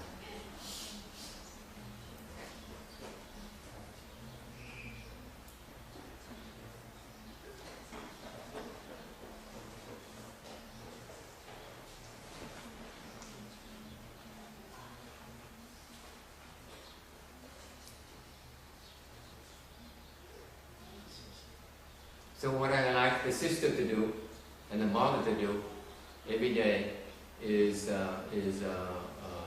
have an altar at home or somewhere? I'm sorry? You have an altar at home or not? Yes. At home you have an altar, right? Okay. You put a picture of him right there, right? Right. Okay. And you take the booklet, the Pure Land booklet there, and go back. And every day I want the mother and the sister to feed them. Give them something to eat, to drink. Okay? Even teach them the 3 mantras.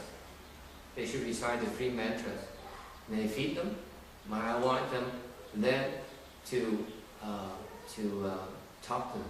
I want all of you to talk to them every single day. I say, please, brother, please, Patrick, please go. Do not come back here. Please go. This is your chance to go. And you go there and we join you later. Okay? Do not come back. I need to impress you on you to do that. You need to believe in that because he has a chance to go, a very good chance to go. Okay? You can help him. You need to convince him to go. The only reason he will not go because he wants to come back to see you. That's the only reason right now. Okay? So I want to use your persuasion and be nice, cook something good he likes to eat. And after a good meal, tell him, hey, listen, you should go. The food in the Pure Land is even better than the food you cook. So, that's for sure, I guarantee that. Okay? So tell him that. If you like the food I cooked for you today, it's much better than pure. Okay? And control your grief, okay? You need to sacrifice yourself. I want you to forget about yourself for a while. I want you to think about Patrick for now. Okay? I do not want you to think about your grief right now, please. I know it's very painful for you. I know you miss him. I know that you're very sad, but you need to forget yourself for now, for 49 days. That's what I ask of you. Okay?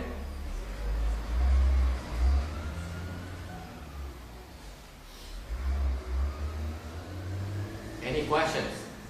So give them the booklet. You get the booklet back, the pyramid booklet. You show me the 3 mantras we do every single time. So after this, we do the transference to him, and that's part of the mantra, so you can show them as well. Okay? Any questions, anyone? Anh tôi khuyên họ là mỗi ngày đem mẹ với người em đem nấu đồ ăn cho ông, đem mình thờ tụng bác cái chú, xong rồi nói theo ăn xong phim ông phải đi biết rất là phim ông nhắc ông đồ ăn bên Tây Phương Cực Lạc ngon hơn đồ ăn mà họ nấu ngon nhiều, ngon mà ăn cô Tư Hương nấu nữa. Anh qua đi sướng lắm. The food in the Pure is incredible. Keep on telling Patrick that it's much better there. Okay, so please calm yourself down. Please forget about control your grief for now. And make sure that you have convinced yourself that you really want Patrick to go. You need to be convinced of that. Then he can believe it. Okay, you can't fake it.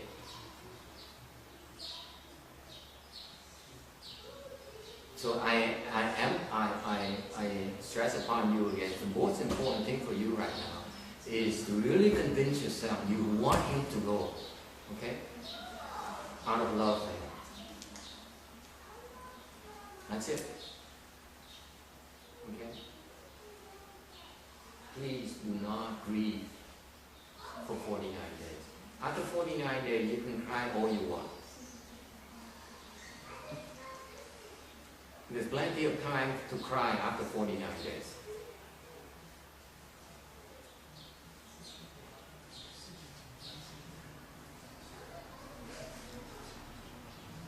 Nên tôi yêu cầu họ là chỉ có đừng buồn trong thời gian 49 ngày thôi.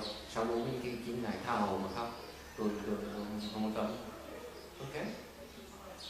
Alright, we stop here then. Ngừng lại đây.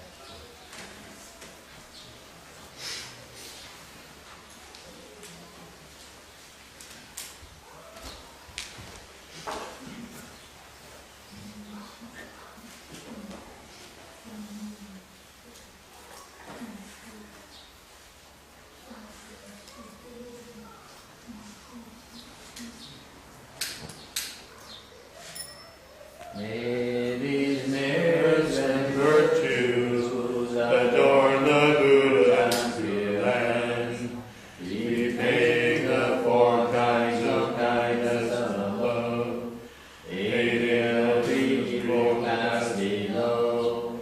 May those who sleep and dream, bring forth the holy mind, and when this retribution body is done, be all born land of Moses.